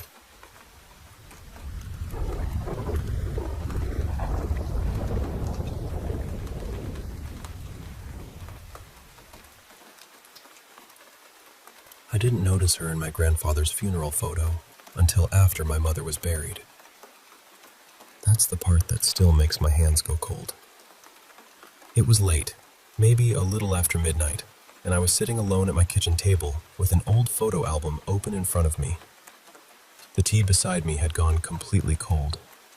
The house was quiet in that awful way a house gets after a funeral, when every small sound feels too loud, and every room seems to remember someone who isn't there anymore. My mother's funeral had been that afternoon at St. Andrew's. There were maybe 50 people there, family, old neighbors, a few friends from work. I remember the sky outside the church windows looked gray and flat, like wet cement. For most of the service, I was barely present. I stood when I was supposed to stand, sat when I was supposed to sit, nodded when people touched my arm and said kind things. Grief does that to you sometimes. It doesn't break you loudly. It just turns you into someone who can move through the day without really being inside it. Then, during the eulogy, I saw her. She was sitting in the very last pew, close to the side wall, with a whole empty row between her and everyone else. At first, I couldn't explain why she caught my attention. She was just wrong for the room. Not frightening exactly, not at first, but wrong in the way a mirror can feel wrong when something in the reflection doesn't match what's behind you. She had a pale face, not sickly pale, but faded, like color had never properly settled on her. Her dress was black, high at the neck, heavy-looking, and old-fashioned in a way that didn't feel intentional. It wasn't vintage. It wasn't elegant. It looked like it belonged to a time that had shut its doors long ago. And she wasn't looking at my mother's casket. She wasn't looking at the priest. She was looking straight at me. I looked away because I didn't know what else to do. Then I looked back. She hadn't moved, not even a little. No shifting in the seat, no glance down at a program, no small, restless movement that people make without thinking. She just sat there, fixed and silent, watching me. I watched her on and off for the rest of the service. I swear to you, I never saw her blink. Afterward, I asked my Aunt Carrie who the woman in the back was. She frowned and said, "What woman?" I asked my cousin Devin, then my mother's friend Patricia, then even the priest while he was gathering his notes. Nobody had seen her, not one person. They didn't say they didn't recognize her. They didn't say she left early. They said there had been no woman sitting in the back pew. So I went home and told myself the only thing that made sense. I was exhausted. I was grieving. My mind had filled an empty space with something because it didn't know where else to put the fear. That should have been the end of it. But later that night, I found myself standing in the hallway closet, pulling down the old family photo albums. I don't know why. I wasn't thinking clearly. It felt less like a decision and more like something inside me had reached for them before I understood what I was doing. I took the oldest album to the kitchen table. The cover was cracked. The plastic sleeves had gone cloudy. I turned through photos I had seen my whole life. My grandparents on their wedding day. My mother as a little girl in a dress with crooked buttons. Relatives standing in yards and church steps and kitchens I didn't recognize. Then I found the photo from my grandfather's funeral. It was from 1963, black and white, taken from the front of the church, facing back toward the entrance. I had seen that picture so many times before, but I had never really looked at the last pew. She was there. Same pale face, same dark, high-collared dress, same stillness. She was sitting by the far wall, alone, just like she had been at my mother's funeral. Only in that picture, she wasn't looking at the casket either. She was looking directly into the camera. I remember pushing the chair back from the table, not standing up, just needing space between me and the photo. After a while, I made myself look again. Behind one of the cloudy sleeves, tucked slightly out of place, was another funeral photograph. Older, maybe late 1930s or early 1940s. The church was smaller, darker. Everyone in the photo had that stiff, formal posture people used to have in old pictures. I found her almost immediately. Back row, far wall, unchanged. 30 years between the two pictures, and she looked exactly the same. That was when I noticed the child near the doorway. A little boy, maybe 8 years old, half hidden by the frame. He wasn't looking at the camera. He was looking toward the last pew, and he was pointing at her. My mother had spent years building our family tree, so I opened her records on my laptop and started searching. I matched the funeral photo to a name. Then I found the boy. He died less than a year after that picture was taken. I wish I had stopped there. I really do. But once you see something like that, you can't unsee it. You start looking into the corners, the background, the places your eyes usually slide past because nothing important is supposed to be there. I went through every album. I found her in 5 more photographs. Different funerals, different decades, different churches. Always the same place. Last pew, far wall, alone. And every time, she was not watching the person being buried. She was watching someone still alive. I laid the photos across the kitchen table in a line. In my grandfather's funeral photo, she was looking at my grandmother, who died a few years later. In the older photo, she was looking toward the little boy, who died within the year. In the others, once I checked names and dates against my mother's notes, the pattern stayed the same. She was never watching the person who had just died. She was watching the next one. Or maybe not even the next one. The one after that. The person whose place in the line had just moved closer. I sat there for a long time, staring at those photos while the house seemed to get colder around me. Then I remembered the picture from that afternoon. My cousin Devin had taken it before the service started. He had stood near the front of the church and snapped a photo looking back across the pews.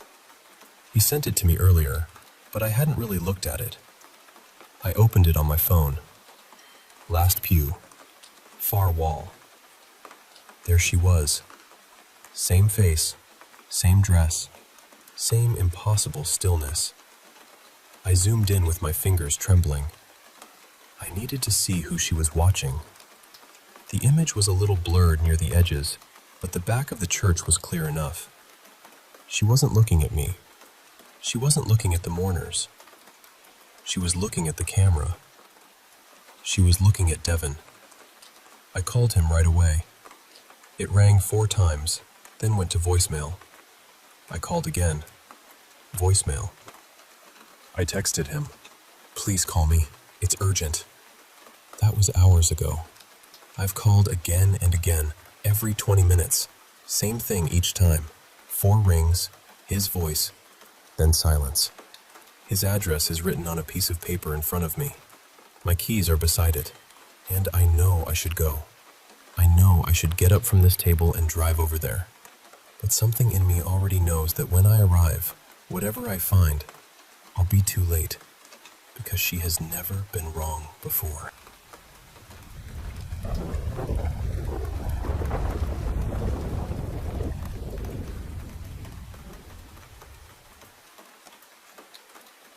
I've carried this story with me for most of my life, and honestly, I still don't know what to make of it. It happened a little over 40 years ago, during a summer holiday on the Adriatic coast. I think it was 1987. My family was staying at this seaside resort that belonged to the company where my father worked, so the whole place had a very friendly, familiar feeling. Everyone seemed to know someone. Families ate together, children ran around after dinner, and every evening there was some kind of entertainment for the guests. One night it might be dancing, another night a film, then maybe music, games, or a little disco for the younger crowd. But on one particular evening, the schedule changed at the last minute. Instead of the usual activity, they announced that a magician would be performing. At first, he seemed completely ordinary. He did the sort of tricks you would expect: cups, cards, coins, sponge balls, bottles. Nothing too frightening or dramatic. For us children, it was wonderful. We were leaning forward, laughing, whispering to each other, trying to catch him out. Then, right near the end of the show, something changed. His voice became different, lower, sharper, almost as if he had stopped pretending to be the cheerful entertainer we had been watching. He looked out at the audience and said something like, "That is enough of children's games for tonight. Now I will show you who I really am and what I can really do." The room went quiet. He placed a stack of small blue envelopes on the table. Just ordinary letter envelopes, nothing fancy. You couldn't see through them at all. Then he asked every adult in the room to write their name on one envelope and place their identity card inside it. He said he would read each person's full name, address, and personal identification number through the envelope. Now, the names written on the outside were supposed to be a kind of control, so everyone could see whose envelope he was holding. But he claimed he didn't actually need them, and while he performed this part, he had a folded scarf tied over his eyes. All the envelopes were placed on the table in front of him. When he began, he picked up the first one, and within seconds, read the full name, address, and number from the ID card inside. Then he did another, perfectly. People laughed at first, but it was a nervous kind of laughter. Then he kept going. One envelope after another. Every detail was right. That was strange enough, but then my father decided to test him. While everyone was writing names and putting their ID cards into the envelopes, my father quietly made an arrangement with a woman sitting on the far side of the restaurant. My father wrote his own name on his envelope, but put her ID card inside. She wrote her name on her envelope, but put my father's ID card inside. So when the magician reached the envelope with my father's name on it, he stopped. He held it up and said, almost amused, "Someone here has tried to trick me." Then he said there was a man's name written on the envelope, but inside was the identity card of a woman. he identified her correctly. And then, without searching through all the envelopes one by one, he reached for the envelope with that woman's name on it. Inside was my father's ID card. He read that one perfectly too. My father was stunned, truly stunned. He was not an easy man to impress, but that night he had no explanation. When the show ended and people began talking all at once, the magician looked directly at me. He didn't smile. He didn't speak. He just stared at me for maybe 10 seconds. I was only a child, but I remember that look very clearly. And even now, after all these years, I still wonder what really happened that night. Was it some brilliant trick? Was there a method none of us could see? Or was it something else entirely? I honestly don't know, but I have never forgotten it.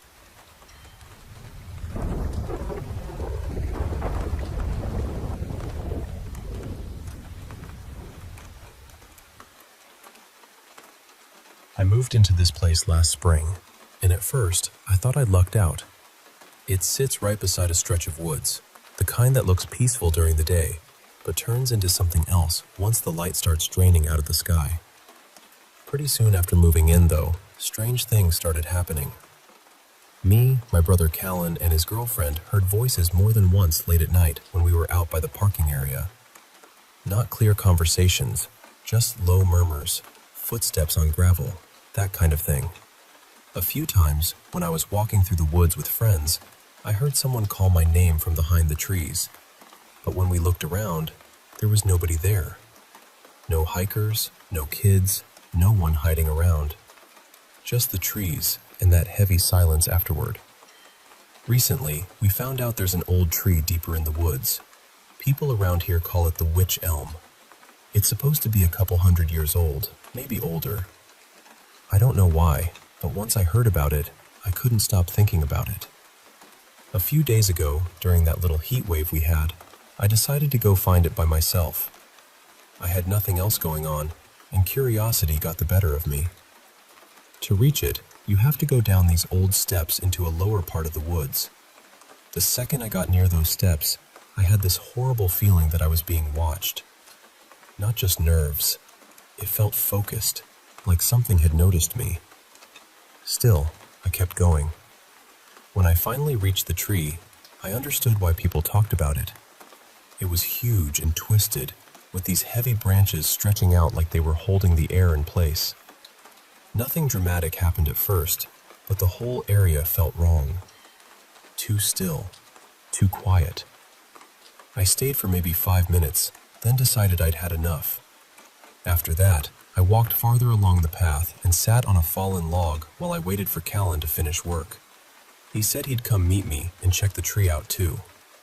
While I was sitting there, talking to him on the phone, I suddenly heard this deep, aggressive growl behind me. I turned around straight away, but there was nothing there.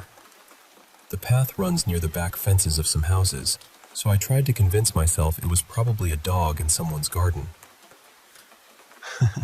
That was the sensible explanation, and I really wanted a sensible explanation. About 40 minutes later, Callan arrived. We went down to the witch elm together, and weirdly, everything felt fine that time. No growling, no pressure, nothing. We were waiting for his girlfriend to join us, but we ended up heading home first because we had a few errands to run. Later, around 8 p.m., we went back. The sun was setting by then, and the woods had that dim, gray-blue look where every shadow seems a little too thick. We parked and started walking toward the tree again. Halfway down the path, we heard screaming somewhere off in the woods. I know that sounds insane, but strange screaming isn't completely unusual there. Still, it put all three of us on edge. When we reached the tree, the whole atmosphere had changed. It felt awful.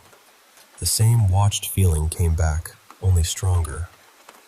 I wanted to walk closer to the tree, but something in my head was telling me not to. Not a voice exactly, more like a hard warning.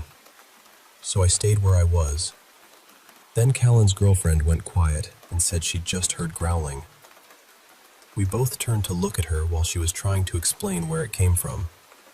And then, something huge started charging through the long grass toward us. We couldn't see what it was, but we could hear it moving. Fast. Too fast. It didn't sound like a fox, or a deer, or a person. It sounded heavy, frantic, and directly aimed at us. So we ran. There was no discussion, no brave investigating. We just bolted back up the path. The whole way back, all three of us had the same feeling. Something was following us. Not just behind us in the woods, but keeping pace. When we finally got to Callan's car, his girlfriend got in the passenger seat, he drove, and I sat alone in the back. Except I didn't feel alone.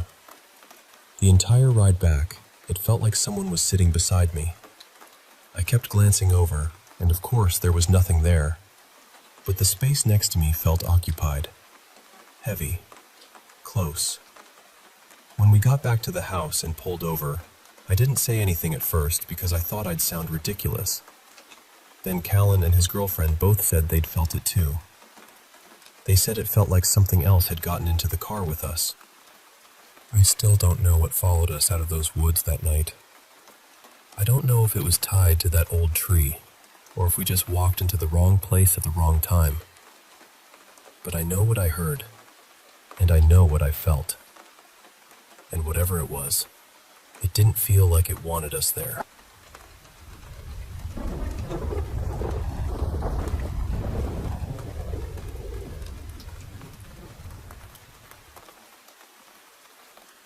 I was just starting to drift off, probably a little after 11:30 at night. You know that late night kind of quiet, when everything feels too still, and even the smallest sound seems to stretch across the whole neighborhood? That's how it was. I had already turned the lights off, put my phone on charge, and gotten comfortable under the blanket. Then, out of nowhere, I heard a woman scream outside. At first, I honestly thought it might have been a couple arguing somewhere down the road. I stayed still and listened, hoping it would just fade away. But then she screamed again, and this time it was louder, sharper. It sounded like she was terrified, like she was hurt badly, and like she needed someone right then. She kept calling out for someone. I think it was a man's name, maybe Marlowe or something close to that, but I couldn't make it out clearly. What I do know is that it didn't sound like someone joking around. It didn't sound dramatic or fake. It sounded real in a way that made my chest go cold. For a few seconds, I just froze in bed. I couldn't tell where it was coming from because the sound was bouncing around strangely, almost like it was coming from every direction at once. Then I heard her sobbing, begging for help. And after that, there were these awful choking sounds. Wet, strained sounds. I hate even describing it, but that was the moment my stomach dropped. And then it stopped. Not gradually, not like someone walked away or went quiet. It just cut off completely. I grabbed my phone and went to the window. I looked outside, but all I could see was the dark stretch near the concrete wall beside the neighboring property. That's what made it even stranger, because there isn't really anywhere for someone to be over there. Behind that wall is just a wide, empty field, and it goes on for a long way. There are a few houses far off, but nothing close enough for the screams to have sounded that clear. No cars passed, no lights came on, no doors opened, nobody yelled back. It felt like I was the only person in the entire street who had heard it. I stood there staring into the dark, waiting for some sign of movement. Footsteps, voices, anything. But there was nothing. The silence after the screaming felt worse than the screaming itself. It had this heavy, wrong feeling, like the whole area was holding its breath. I even stepped outside for a moment, but I didn't go far. I was too scared to walk toward the wall alone. The street was completely empty, and the field was just this black shape beyond everything, sitting there like it knew something I didn't. So I texted the man who lives next door. His name is Darren, and I asked him if he had heard anything outside. He replied almost right away, confused, asking what I meant. When I told him about the woman screaming near the wall, he said that didn't make sense at all. He said there shouldn't have been anyone there, because there's literally nothing in that direction except the field. He checked from his side too. Nothing. No person. No movement. No explanation. That's when I started to feel really unsettled. I kept replaying the sound in my head. Her voice was too clear, too scared, too human. I can't just convince myself I imagined it, because I know what I heard. But at the same time, none of it fits. I've lived here for years, and I've never heard anything like that before. Not even close. Now I'm sitting in my room with every light on, still looking out the window every few minutes. I keep expecting to see someone standing by the wall, or walking slowly through the field, but there's nothing there. Just darkness and that awful quiet. Maybe there's some normal explanation.